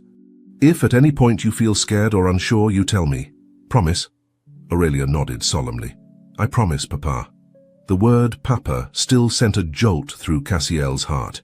He pulled her into a tight hug, breathing in the scent of her hair, committing this moment to memory. As they broke apart, Helena's voice cut through the moment. "We need to keep moving. I've got a contact in the city who might be able to help us get to the clock tower undetected." They began their descent towards Millionaire, each step bringing them closer to answers, to danger, and to a confrontation that would determine not just their fate, but potentially the fate of the world. The old clock tower loomed in the distance, its hands frozen in time, waiting to reveal secrets long hidden. As they moved through the outskirts of the city, blending in with the early morning crowds, Cassiel couldn't shake the feeling that Evadne was with them, guiding them towards a truth that had been years in the making. Whatever lay ahead, whatever challenges they would face, Cassiel knew one thing with absolute certainty. He would protect Aurelia with every fiber of his being, for her sake, for Evadne's memory, and for the future of a world teetering on the brink of chaos. The final act of their journey was about to begin, and the stakes could not be higher. The bustling streets of Millionaire were a stark contrast to the quiet woods they had left behind.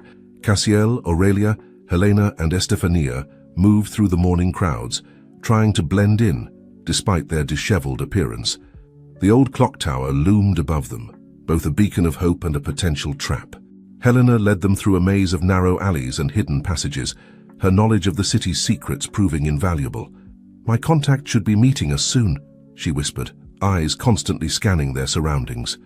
As if on cue, a figure emerged from the shadows of a nearby doorway. Cassiel tensed, instinctively pulling Aurelia closer, but Helena's slight nod reassured him. The newcomer was a young woman with vibrant red hair and sharp, intelligent eyes. "Helena," she said softly, her gaze sweeping over the group, "I see you've brought friends." "Mara," Helena replied, relief evident in her voice. "Thank you for coming. We need your help to get to the clock tower undetected." Mara's eyebrows shot up. "The clock tower? That's practically fortress now." "Victor's men have it surrounded." Cassiel stepped forward. "We have to try. Everything depends on it." Mara studied him for a moment, Then her eyes fell on Aurelia. Something flickered in her expression. Recognition, perhaps, before she schooled her features into a neutral mask. "All right," she said finally. "I can get you close, but after that you're on your own. Follow me and stay close." As they moved through the city, Mara led them through a dizzying series of turns and hidden passages. Cassiel marveled at the secret world that existed just beneath the surface of the city he thought he knew so well. "How do you know about all these passages?" Aurelia asked, her natural curiosity overcoming her fear. Mara glanced back, a hint of a smile on her lips. "Let's just say I've had a lot of practice staying hidden in this city. Sometimes the best way to fight the darkness is to know it better than it knows itself." Her words sent a chill down Cassiel's spine. He wondered just how deep the influence of the Crimson Veil ran in Lumia. As they neared the clock tower, the streets became noticeably emptier. Cassiel could feel the tension in the air, the sense of being watched. Mara brought them to a halt in a small hidden courtyard. "This is as far as I can take you," she said. "The clock tower is just beyond that wall. There's a maintenance entrance on the east side that might be less guarded." Helena gripped Mara's hand. "Thank you. You've taken a great risk helping us." Mara's eyes darted to Aurelia again. "Just be careful, and whatever you do, don't let them get the girl. The world can't afford for Victor to win." Before Cassiel could ask what she meant, Mara had melted back into the shadows, leaving them alone in the quiet courtyard. "Well," Estefania said, her voice tight with tension, "I suppose this is it." Cassiel knelt down in front of Aurelia. "Remember what I said. If you're scared, if anything feels wrong, you tell me, okay?" Aurelia nodded, her blue eyes wide but determined. "I remember, Papa. We're in this together." Cassiel felt a lump form in his throat. He pulled her into a tight hug, wishing he could shield her from the dangers that lay ahead. As they prepared to make their final approach to the clock tower, Helena's device emitted a soft beep. She frowned, tapping at the screen. "That's odd. I'm picking up a signal. It's faint, but it's similar to the encryption Evadne used." "Could it be the final piece of data?" Cassiel asked, hope flaring in his chest. Helena shook her head. "No, this is different. It's like a message, but I can't decode it fully without the key." Estefania peered at the device. "Wait, I recognize some of those symbols. They're from the old cipher Evadne and I used." As Estefania worked to decode the message, Cassiel felt a growing sense of unease. Something about this felt too convenient, too easy. Finally, Estefania's eyes widened. "It's a warning," she said, her voice barely above a whisper. "It says, 'Beware the wolf in sheep's clothing.'" The heart of the veil beats closer than you think. A chill ran down Cassiel's spine. What does that mean? Before anyone could answer, a commotion erupted from the street beyond their hiding place. The sound of running feet and shouted orders filled the air. "They've found us," Helena hissed. "We need to move now." In the chaos that followed as they scrambled towards the clock tower's maintenance entrance, Cassiel's mind raced. The warning message, the convenient help from Mara, the feeling of being watched, it all pointed to a troubling conclusion. There was a traitor in their midst. Someone close to them was working for Victor Salvatore. As they slipped through the maintenance door and into the shadowy interior of the clock tower, Cassiel knew that the final confrontation was at hand. But now, with doubt and suspicion clouding his mind, he wasn't sure who he could trust. The clock tower's ancient mechanisms ticked above them, counting down to a moment of truth that would change everything. Cassiel gripped Aurelia's hand tightly, steeling himself for whatever lay ahead. The answers they sought were close, but so were their enemies. And as they climbed the winding stairs towards the clock tower's heart, Cassiel couldn't shake the feeling that they were walking into a trap. The final piece of Evadne's puzzle awaited them, but so did revelations that would shake their world to its core. The true test of their strength, their love, and their trust was about to begin. In the shadows of the clock tower, with danger closing in from all sides, Cassiel made a silent vow. No matter what happened, no matter what truths were revealed, he would protect Aurelia, even if it cost him everything. The gears of fate were turning and the moment of reckoning was at hand. The interior of the clock tower was a labyrinth of shadows and ticking mechanisms. Cassiel led the way, one hand firmly grasping Aurelia's, the other holding a small flashlight that barely penetrated the gloom. Helena and Estefania followed close behind, their footsteps echoing off the stone walls. As they climbed the winding stairs, the enormity of the clock tower's inner workings became apparent. Massive gears turned slowly overhead, their steady rhythm a counterpoint to the rapid beating of their hearts. "Where exactly are we looking?" Estefania whispered, her eyes darting nervously around the cavernous space. Cassiel's mind raced back to the day he had proposed to Evadne in this very tower. "The observation deck," he said softly. "It's where we shared our most precious moments. If Evadne hid something here, that's where it would be." They continued their ascent, the air growing thinner and the ticking of the clock growing louder. Aurelia stumbled slightly, and Cassiel scooped her up into his arms without breaking stride. "You okay, little one?" he murmured. Aurelia nodded against his shoulder. "Just tired. And scared. But I'm trying to be brave like Mama." Cassiel's heart clenched. "You are brave, Aurelia, so incredibly brave." As they neared the top of the tower, Helena's device began to emit a soft, pulsing beep. "We're close," she whispered urgently. "The signal's getting stronger." They emerged onto the observation deck, a circular platform encased in glass that offered a panoramic view of Lumiar. In daylight, it would have been breathtaking. Now, in the pre-dawn gloom, it felt exposed and vulnerable. "Spread out," Cassiel instructed, setting Aurelia down gently. "Look for anything out of place, anything that might be a hiding spot." They began to search, running their hands along the walls, checking behind old informational plaques, looking for any sign of Evadne's presence. It was Aurelia who found it. "Papa," she called out softly. "Look at this." Cassiel hurried to her side. She was pointing at a small brass plaque near the railing. It looked unremarkable at first glance, but as Cassiel leaned in closer, he saw it. Tiny engravings around the edge, almost invisible to the naked eye. "The cipher," Estefania breathed, peering over his shoulder. "It's the same one from Evadne's notes." With trembling fingers, Cassiel traced the engravings. As he did, he felt a small click, and the plaque swung open like a tiny door, revealing a hidden compartment. Inside was a small, ornate key and a folded piece of paper.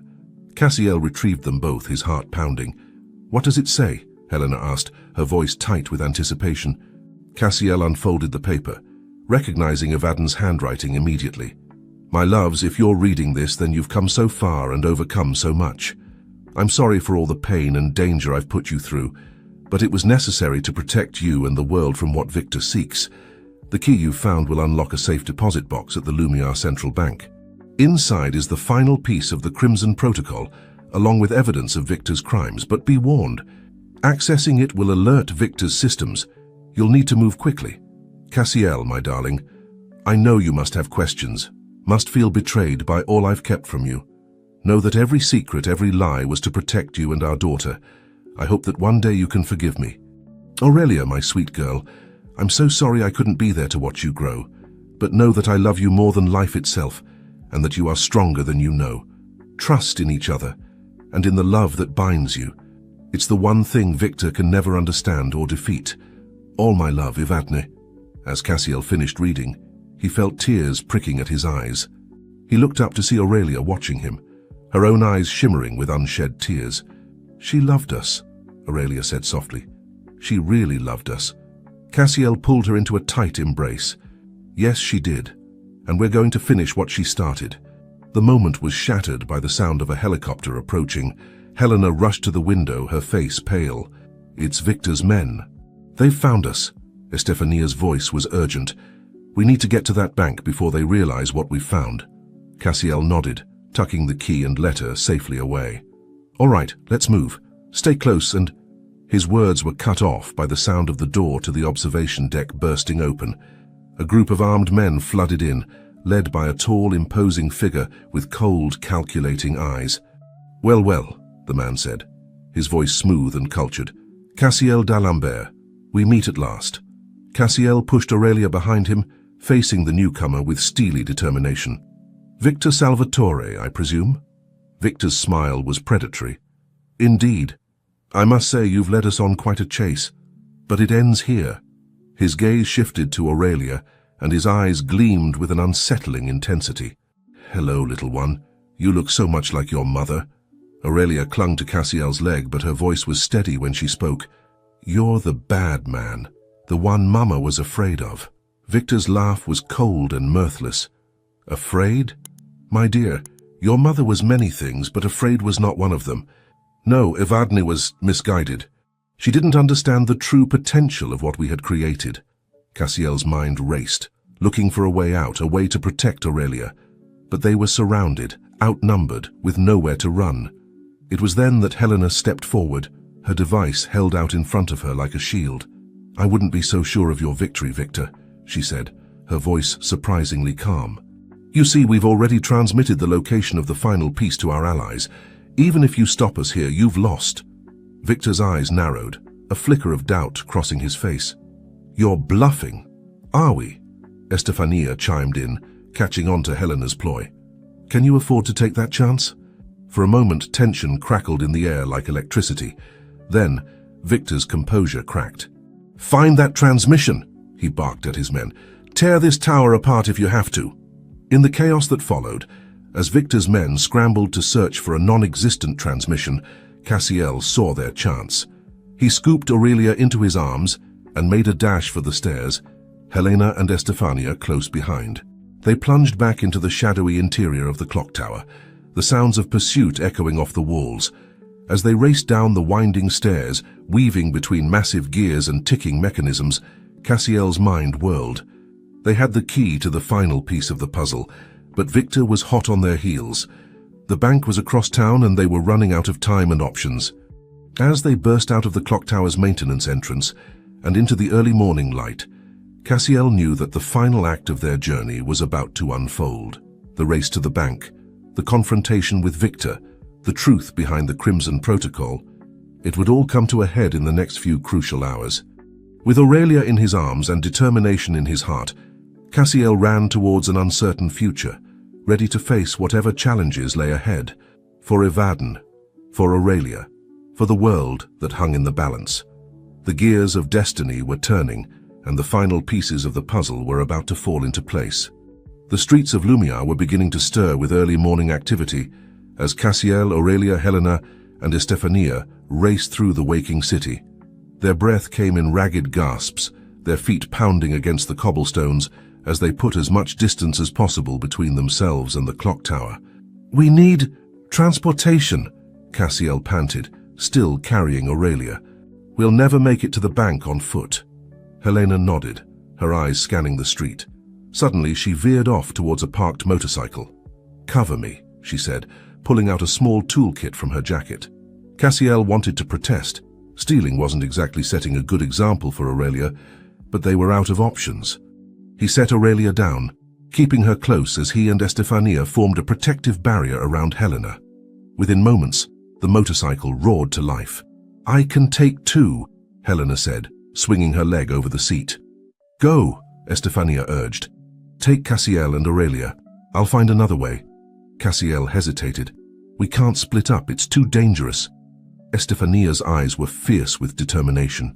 "We don't have a choice. Victor's men will be swarming the streets any minute. Go, I'll meet you at the bank." With a heavy heart, Cassiel climbed onto the motorcycle behind Helena, pulling Aurelia in front of him. As they sped away, he caught a last glimpse of Estefania disappearing down an alleyway. The wind whipped past them as Helena navigated the increasingly busy streets with skill. Aurelia clung to Cassiel, her small body tense with fear and excitement. "You okay?" Cassiel shouted over the engine's roar. Aurelia nodded, a determined set to her jaw that reminded him so much of Evadne. "We're going to win, right, Papa?" Cassiel tightened his arms around her. "We're sure going to try, little one." As they neared the financial district, the streets became more crowded. Helena weaved through traffic, ignoring angry honks and shouts. In the distance, Cassiel could see the imposing facade of the Lumia Central Bank.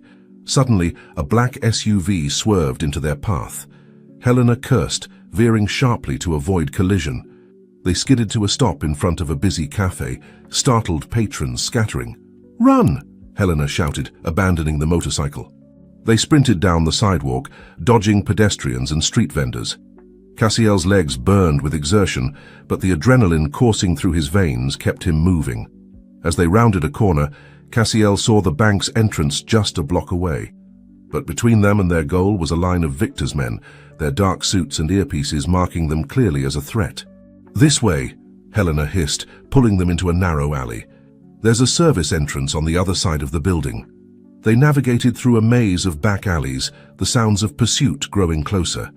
Just as they reached the service door, a figure stepped out from the shadows. Cassiel pushed Aurelia behind him, ready to fight, but then he recognized the newcomer. "Estefania," the old woman smiled grimly. "Told you I'd meet you here." Before they could exchange more words, the door burst open. A security guard stumbled out, looking confused and alarmed. Helena stepped forward, her voice urgent. "Listen carefully. We need to access a safety deposit box immediately. It's a matter of national security." The guard's eyes widened. "I can't just—" "Please," Cassiel interjected, desperation clear in his voice.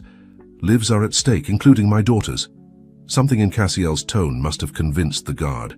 He hesitated for a moment, then nodded. "Follow me, quickly." They rushed through the bank's back corridors, the guard leading them to a secure elevator. As the doors closed behind them, Cassiel felt a momentary sense of relief, but he knew they weren't safe yet. The vault level was eerily quiet. Row upon row of safety deposit boxes lined the walls, each holding secrets and treasures unknown. "Box number?" the guard asked. Cassiel pulled out Evadne's note, his hands shaking slightly. 7139. As the guard led them to the correct box, Cassiel could hear commotion from above. Victor's men had entered the bank. "Hurry!" Helena urged. With trembling fingers, Cassiel inserted the key. The lock clicked open, revealing a small USB drive and a sealed envelope.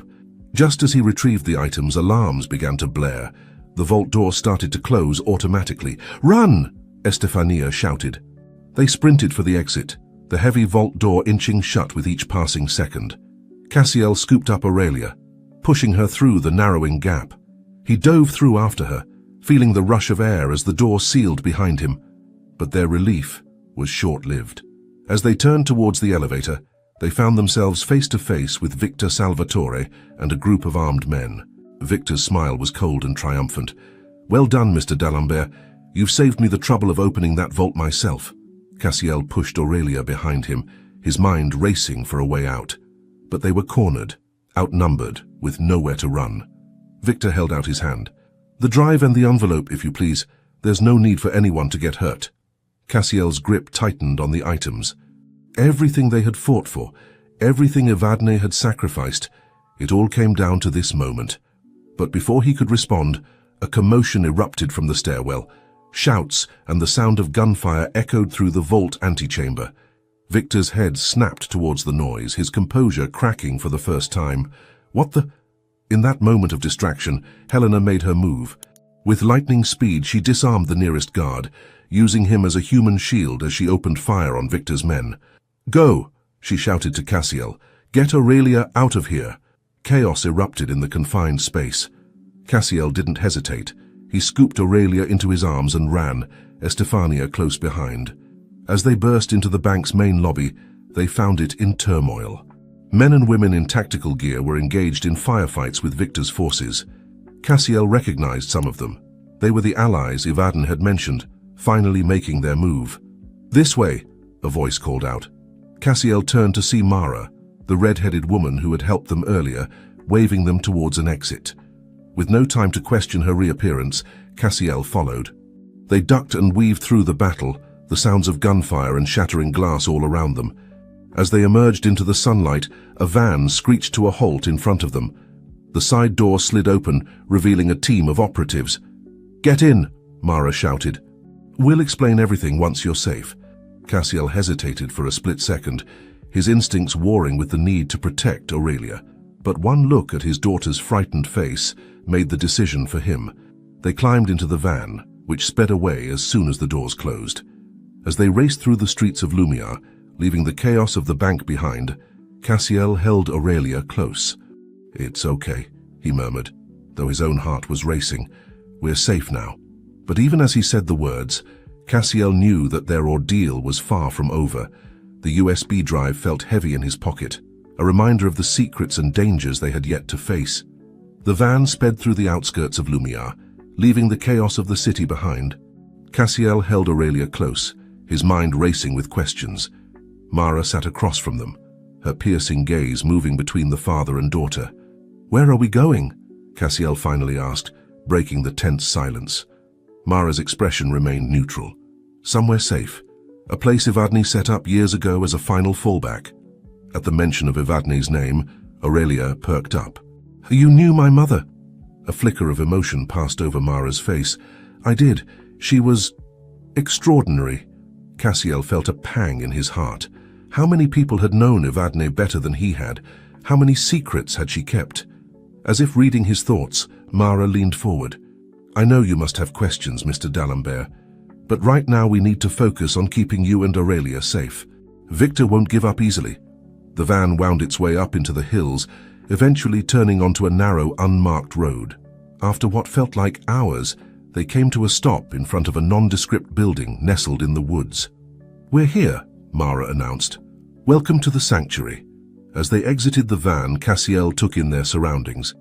The building looked like an ordinary cabin from the outside, but he suspected it was anything but ordinary on the inside. They were led through a series of security checkpoints, each more sophisticated than the last. Finally, they emerged into a large, open room, filled with computer screens and communication equipment. "Impressive," Estefania murmured, her eyes wide as she took in the technology around them. A tall, distinguished-looking man approached them, his salt-and-pepper hair neatly combed back. "Mr. D'Alembert, Aurelia, welcome. I'm Director Hawthorne. We've been expecting you." Cassiel's grip on Aurelia tightened instinctively. "You have?" Hawthorne nodded. "Evadne put contingencies in place years ago. We've been monitoring the situation, waiting for the right moment to intervene." "And who exactly are you?" Cassiel asked, unable to keep the edge out of his voice. "We're an independent organization dedicated to keeping the balance of power in check," Hawthorne explained. "Evadne was one of our most valuable assets." Aurelia tugged on Cassiel's sleeve. "Papa, I'm tired," she whispered. Hawthorne's expression softened. "Of course, you both must be exhausted. We've prepared rooms for you. We can discuss everything in detail after you've rested." As much as Cassiel wanted answers, he couldn't deny his own fatigue. He nodded, allowing themselves to be led to a comfortable suite. Once alone, Cassiel helped Aurelia get settled. As he tucked her into bed, she looked up at him with those eyes so like Evadne's. "Papa, are we really safe now?" Cassiel's heart clenched. "I hope so, little one. I promise I'll do everything I can to protect you." As Aurelia drifted off to sleep, Cassiel sat in a chair by the window, the USB drive and envelope heavy in his pocket. With trembling hands, he opened the envelope first. Inside was a letter, written in Evadne's elegant script. "My dearest Cassiel and Aurelia, if you're reading this, then you've overcome incredible odds and dangers to reach this point. I'm so sorry for all the pain and confusion my secrets have caused. The USB drive contains the final piece of the Crimson Protocol, as well as evidence of Victor's crimes. But it also holds something far more precious. The truth about our family, and about Aurelia's unique gift. Cassiel, what I couldn't tell you before is that Aurelia isn't just our daughter. She's the key to unlocking a power that could change the world. The Crimson Protocol isn't just a set of algorithms. It's a gateway to something beyond our current understanding of science and technology. Aurelia has a rare genetic marker, one that allows her to interface with the protocol in ways no one else can. It's why Victor has been so desperate to find her. In the wrong hands, this power could be catastrophic. But in the right hands, in our daughter's hands, it could be the key to solving some of humanity's greatest challenges. I know this is a lot to take in, and I'm sorry I can't be there to explain it all in person. Trust in Director Hawthorne and his team. They've been preparing for this moment for years.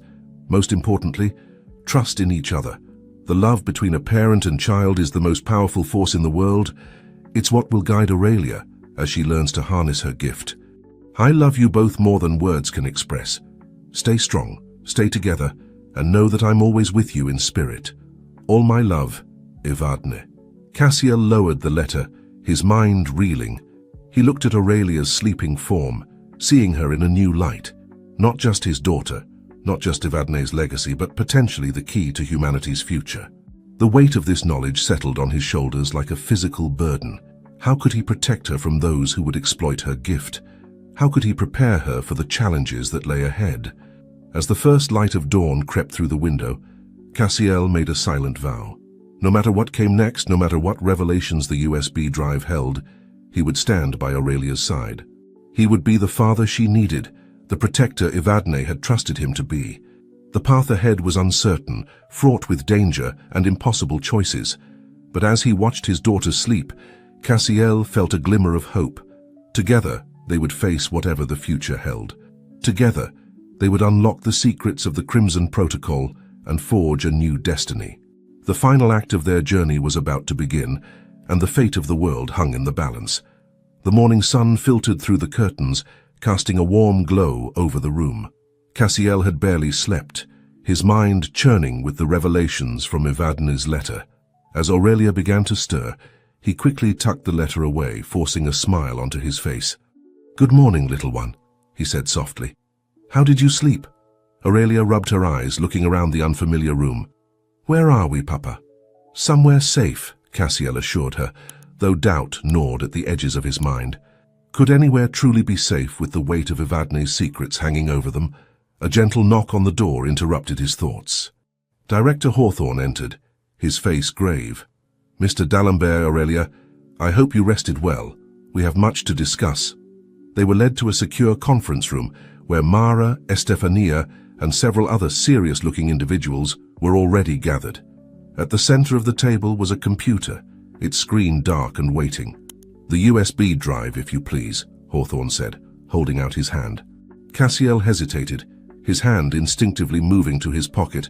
"How do I know I can trust you?" Hawthorne's expression softened. "I understand your caution, Mr. D'Alembert, but Evadne trusted us, and right now, we're your best hope of keeping Aurelia safe and stopping Victor Salvatore." After a moment's deliberation, Cassiel handed over the drive. As Hawthorne inserted it into the computer, the screen came to life, filling with complex diagrams, lines of code, and what looked like genetic sequences. "The Crimson Protocol," Mara breathed, leaning in for a closer look. Aurelia's eyes were wide as she stared at the screen. "It's beautiful," she whispered. Cassiel felt a chill run down his spine. Could Aurelia already be connecting with the protocol somehow? Hawthorne began to explain, his voice grave. "The Crimson Protocol is more than just a set of algorithms. It's a bridge between human consciousness and advanced technology. In the right hands, it could revolutionize everything from medicine to environmental restoration. In the wrong hands, it could enslave humanity," Estefania finished, her face pale. Cassiel pulled Aurelia closer to him. "And you're saying my daughter is the key to all this?" Hawthorne nodded. "Aurelia possesses a unique genetic marker that allows her to interface with the protocol in ways no one else can. It's why Victor has been so desperate to find her." Aurelia looked up at Cassiel, fear and confusion in her eyes. "Papa, I don't understand. What does this mean?" Cassiel knelt down to her level, taking her small hands in his. "It means you're very special, little one, and that we have a big responsibility to use your gift wisely." As if on cue, alarms began blaring throughout the facility. Mara rushed to a nearby console, her fingers flying over the keyboard. "We've got incoming, multiple vehicles approaching fast." Hawthorne's face hardened. "It's Victor. He must have tracked us somehow." He turned to Cassiel and Aurelia. "We need to move you to a secure location, now." As they hurried through the corridors, the sound of gunfire erupted outside. Cassiel scooped Aurelia into his arms, his heart pounding. They reached a reinforced door, beyond which lay a small room with what looked like a modified sensory deprivation tank. "What is this?" Cassiel demanded. "It's an interface chamber," Hawthorne explained quickly, "designed to amplify Aurelia's connection to the protocol. It might be our only chance to stay ahead of Victor." Cassiel's mind reeled. "You want to put my daughter in that thing? She's just a child." Aurelia tugged on his sleeve. "Papa, I think I need to do this. I can feel it calling to me." The sounds of battle grew closer. They were running out of time. With a heavy heart, Cassiel nodded. He helped Aurelia into the chamber, fighting back tears. "I'll be right here," he promised. "I won't let anything happen to you." As the chamber sealed shut, the room plunged into darkness. Then, suddenly, holographic displays sprang to life all around them, filling the air with swirling patterns of light and data. Through a small window, Cassiel could see Aurelia floating in the chamber, her eyes closed in concentration.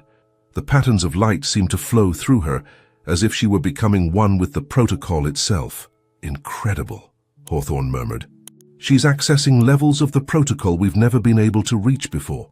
Suddenly, Aurelia's eyes snapped open, glowing with an otherworldly light. Her voice, when she spoke, seemed to come from everywhere at once. "I can see it all," she said, her voice filled with wonder. "The connections, the patterns, I understand now." Before anyone could respond, the door burst open. Victor Salvatore stood in the doorway, flanked by armed men, his face a mask of triumph and madness. "At last," he breathed, his eyes fixed on Aurelia in the chamber. "The key to everything." Cassiel moved to stand between Victor and his daughter, ready to fight to his last breath. But Aurelia's voice rang out once more, calm and filled with a wisdom beyond her years. "It's over, Victor," she said. "I've seen the truth of the protocol. It was never meant for one person to control. Its power belongs to all of humanity." As she spoke, the holographic displays began to shift and change. Data flowed out from the chamber, spreading through the facility's systems and beyond. Victor's face contorted with rage. "No! You can't do this. The power is mine." But it was too late. Alarms began to sound on the devices carried by Victor's men. Reports flooded in of systems failing, secrets being exposed worldwide. In that moment of chaos, Cassiel saw his chance. He lunged at Victor, tackling him to the ground. As they struggled, Cassiel caught a glimpse of Aurelia through the chamber window. She smiled at him, a smile full of love and reassurance. "It's okay, Papa," her voice echoed in his mind. "I know what to do now." A blinding light filled the room, emanating from the chamber. When it faded, the holographic displays were gone, and the chamber door slowly opened. Aurelia stepped out, looking somehow both exactly the same and profoundly changed. She walked past the stunned onlookers, past the subdued Victor, and straight into Cassiel's arms. "I did it, Papa," she whispered. "I set it free. The protocol belongs to everyone now." As Cassiel held his daughter close, he realized that this was both an end and a beginning. The danger from Victor was over, but the true journey of understanding Aurelia's gift, of helping her navigate this new world she had unlocked, was just beginning. Outside, the sounds of battle had ceased. A new day was dawning, not just for them, but for the entire world. Whatever challenges lay ahead, Cassiel knew one thing for certain. He and Aurelia would face them together, bound by a love stronger than any protocol, any danger, any force on Earth. The future was uncertain, but it was theirs to shape. And with Aurelia's gift and Cassiel's unwavering support, it promised to be a future filled with hope, wonder, and infinite possibilities. The days following the confrontation at the sanctuary passed in a blur of debriefings, medical checkups, and hushed conversations. Cassiel hardly left Aurelia's side, watching over her as she slept and holding her hand through endless meetings with Director Hawthorne and his team. As the world grappled with the sudden influx of information released by the Crimson Protocol, Cassiel and Aurelia found themselves at the center of a storm they barely understood. News reports spoke of massive data leaks, corrupt officials being exposed, and groundbreaking scientific discoveries being shared freely across the globe. "It's remarkable," Estefania mused one evening as they sat in the comfortable living quarters provided by Hawthorne's organization. "Avadni always said the protocol could change the world, but I never imagined it would be like this." Cassiel nodded, his eyes never leaving Aurelia, who was curled up on a nearby couch, leafing through a book on quantum physics that would have been incomprehensible to her just days ago. "I just hope we did the right thing," he said softly, releasing all that information at once. "There's bound to be chaos." As if on cue, Mara entered the room, her face grave. "We've got a situation," she announced. "There's a crowd gathering outside the compound. Journalists, government officials, even some protesters. They're demanding to see Aurelia." Cassiel tensed, ready to fight. "Absolutely not. She's been through enough." Aurelia looked up from her book, her eyes wise beyond her years. "It's okay, Papa. I think I need to talk to them." "Sweetheart, you don't owe them anything," Cassiel began, but Aurelia cut him off with a gentle smile. "I know, Papa. But the protocol showed me so much. About the world, about people. I understand things now that I didn't before. And I think I can help them understand too. Cassiel felt a mixture of pride and fear wash over him. His little girl, so brave, so wise, but still so young, still so vulnerable. After much discussion and preparation, it was decided that Aurelia would address the crowd, but from a secure location within the compound. Cassiel stood beside her as she faced the cameras, his hand on her shoulder, a silent pillar of support. Aurelia's voice was clear and steady as she spoke. I know you all have many questions about the Crimson Protocol, about what's happening to our world. The truth is, I'm still figuring it out myself. But what I do know is this. The knowledge contained in the protocol doesn't belong to any one person or group. It belongs to all of us. She went on to explain, in terms that somehow made the complex concepts accessible, how the protocol was already being used to tackle climate change, cure diseases, and bridge cultural divides. But with great knowledge comes great responsibility, she cautioned. It's up to all of us to use this gift wisely, to build a better world for everyone. As Aurelia spoke, Cassiel noticed something extraordinary. The crowd, which had been restless and demanding, fell into a hushed silence. Even the most skeptical journalists seemed captivated by her words. When she finished, there was a moment of profound silence, followed by a thunderous applause.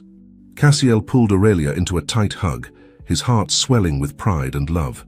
Later that night, as he tucked Aurelia into bed, she looked up at him with those eyes that seemed to hold the wisdom of the universe. Papa, she said softly, do you think Mama would be proud of us? Cassiel felt tears prick at his eyes. Oh, sweetheart, he murmured, stroking her hair. I know she would be. She is. Wherever she is, I'm sure she's watching over us, beaming with pride.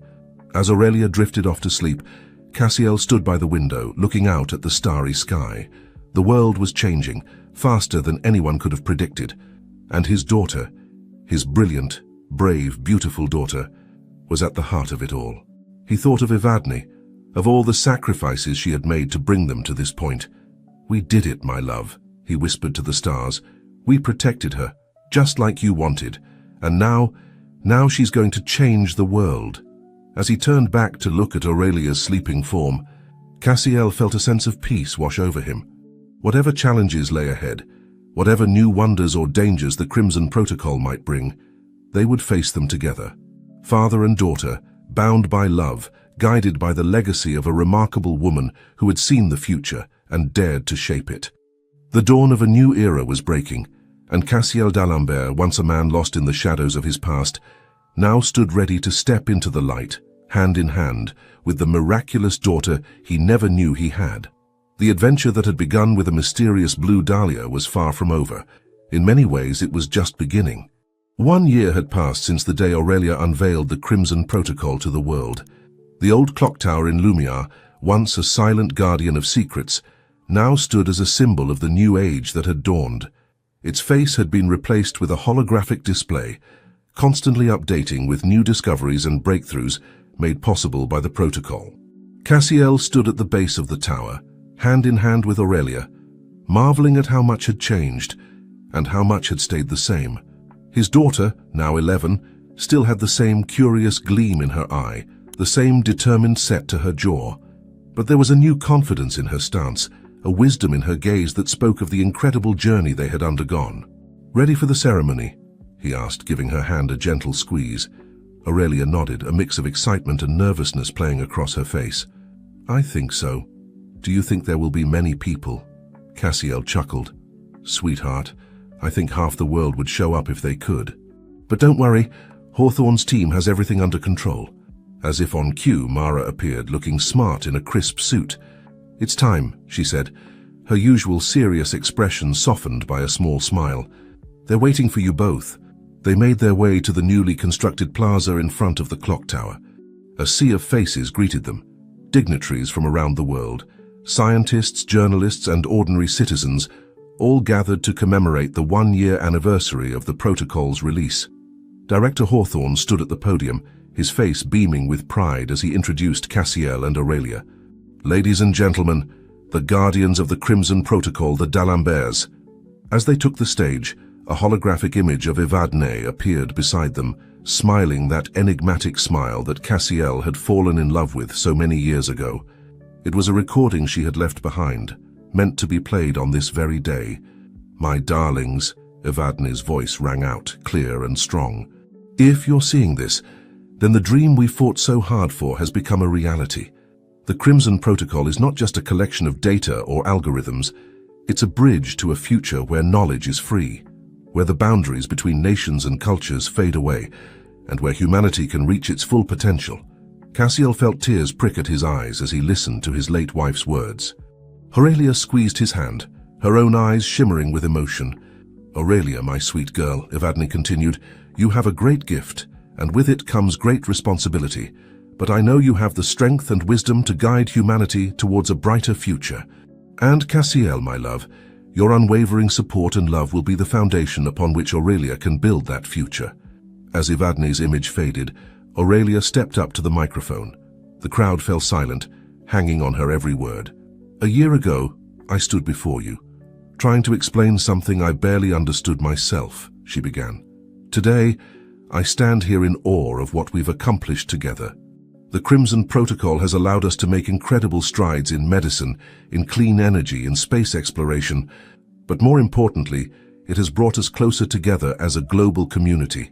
She paused, her gaze sweeping over the crowd. "But our work is far from over. The protocol has shown us infinite horizons, possibilities beyond our wildest dreams. It's up to us to explore those horizons responsibly, ethically, and with compassion for all living beings." As Aurelia spoke, Cassiel couldn't help but marvel at the poise and wisdom she displayed. She was no longer just his little girl. She was a beacon of hope for the entire world. The ceremony concluded with the unveiling of a new initiative, the Evadne Foundation for Global Harmony. Its mission was to ensure that the benefits of the Crimson Protocol reached every corner of the globe, leaving no one behind in this new era of enlightenment. As the crowds dispersed and the sun began to set, Cassiel and Aurelia found a quiet moment alone. They stood in the shadow of the clock tower, watching as its holographic face cycled through images of the incredible advancements made in the past year. "Papa," Aurelia said softly, "do you ever wish we could go back to before all of this happened?" Cassiel considered the question carefully. "There are moments when I miss the simplicity of our old life," he admitted. "But then I think of all the good we've done, all the lives we've touched, and I wouldn't change a thing." Aurelia leaned against him, a contented sigh escaping her lips. "Me neither. I hope I can live up to everyone's expectations, to Mama's legacy." Cassiel wrapped an arm around her shoulders. "Sweetheart, you've already exceeded any expectation anyone could have had. Your mother would be so proud of you, I know I am." As the first stars began to appear in the twilight sky, Cassiel felt a sense of peace wash over him. The road ahead was still long and undoubtedly filled with challenges. The Crimson Protocol, for all its benefits, had also opened up new ethical dilemmas and potential dangers that they would need to navigate carefully. But looking at Aurelia, seeing the determination in her eyes and the compassion in her heart, Cassiel knew that the future was in good hands. Together, they would continue to explore the infinite horizons that lay before them, guided by Evadne's enduring love and the unbreakable bond between father and daughter. As they turned to leave, Cassiel caught a glimpse of something that made him pause. There, growing in a small garden bed at the base of the clock tower, was a single blue dahlia. Its petals seemed to glow in the fading light, a silent reminder of where their journey had begun. Aurelia noticed it too, a smile spreading across her face. "It's beautiful," she whispered. "Yes," Cassiel agreed, his voice thick with emotion. "Just like your mother. Just like you." Hand in hand, they walked away from the clock tower, ready to face whatever the future might hold. The blue dahlia swayed gently in the evening breeze, a symbol of hope, of love, and of the infinite possibilities that lay ahead. The story of the Crimson Protocol, of Evadne's sacrifice, of Cassiel's unwavering love, and of Aurelia's remarkable gift would be told for generations to come. But for Cassiel and Aurelia, it wasn't just a story. It was their life, their legacy, and their ongoing journey into a future bright with promise and endless wonder. As they disappeared into the twilight, the clock tower continued its silent vigil, its holographic face a constant reminder of how far they had come and how far they still had to go. The adventure that had begun with a mysterious blue dahlia had blossomed into something far greater than anyone could have imagined. A new chapter in human history, written with the ink of knowledge and illuminated by the light of love.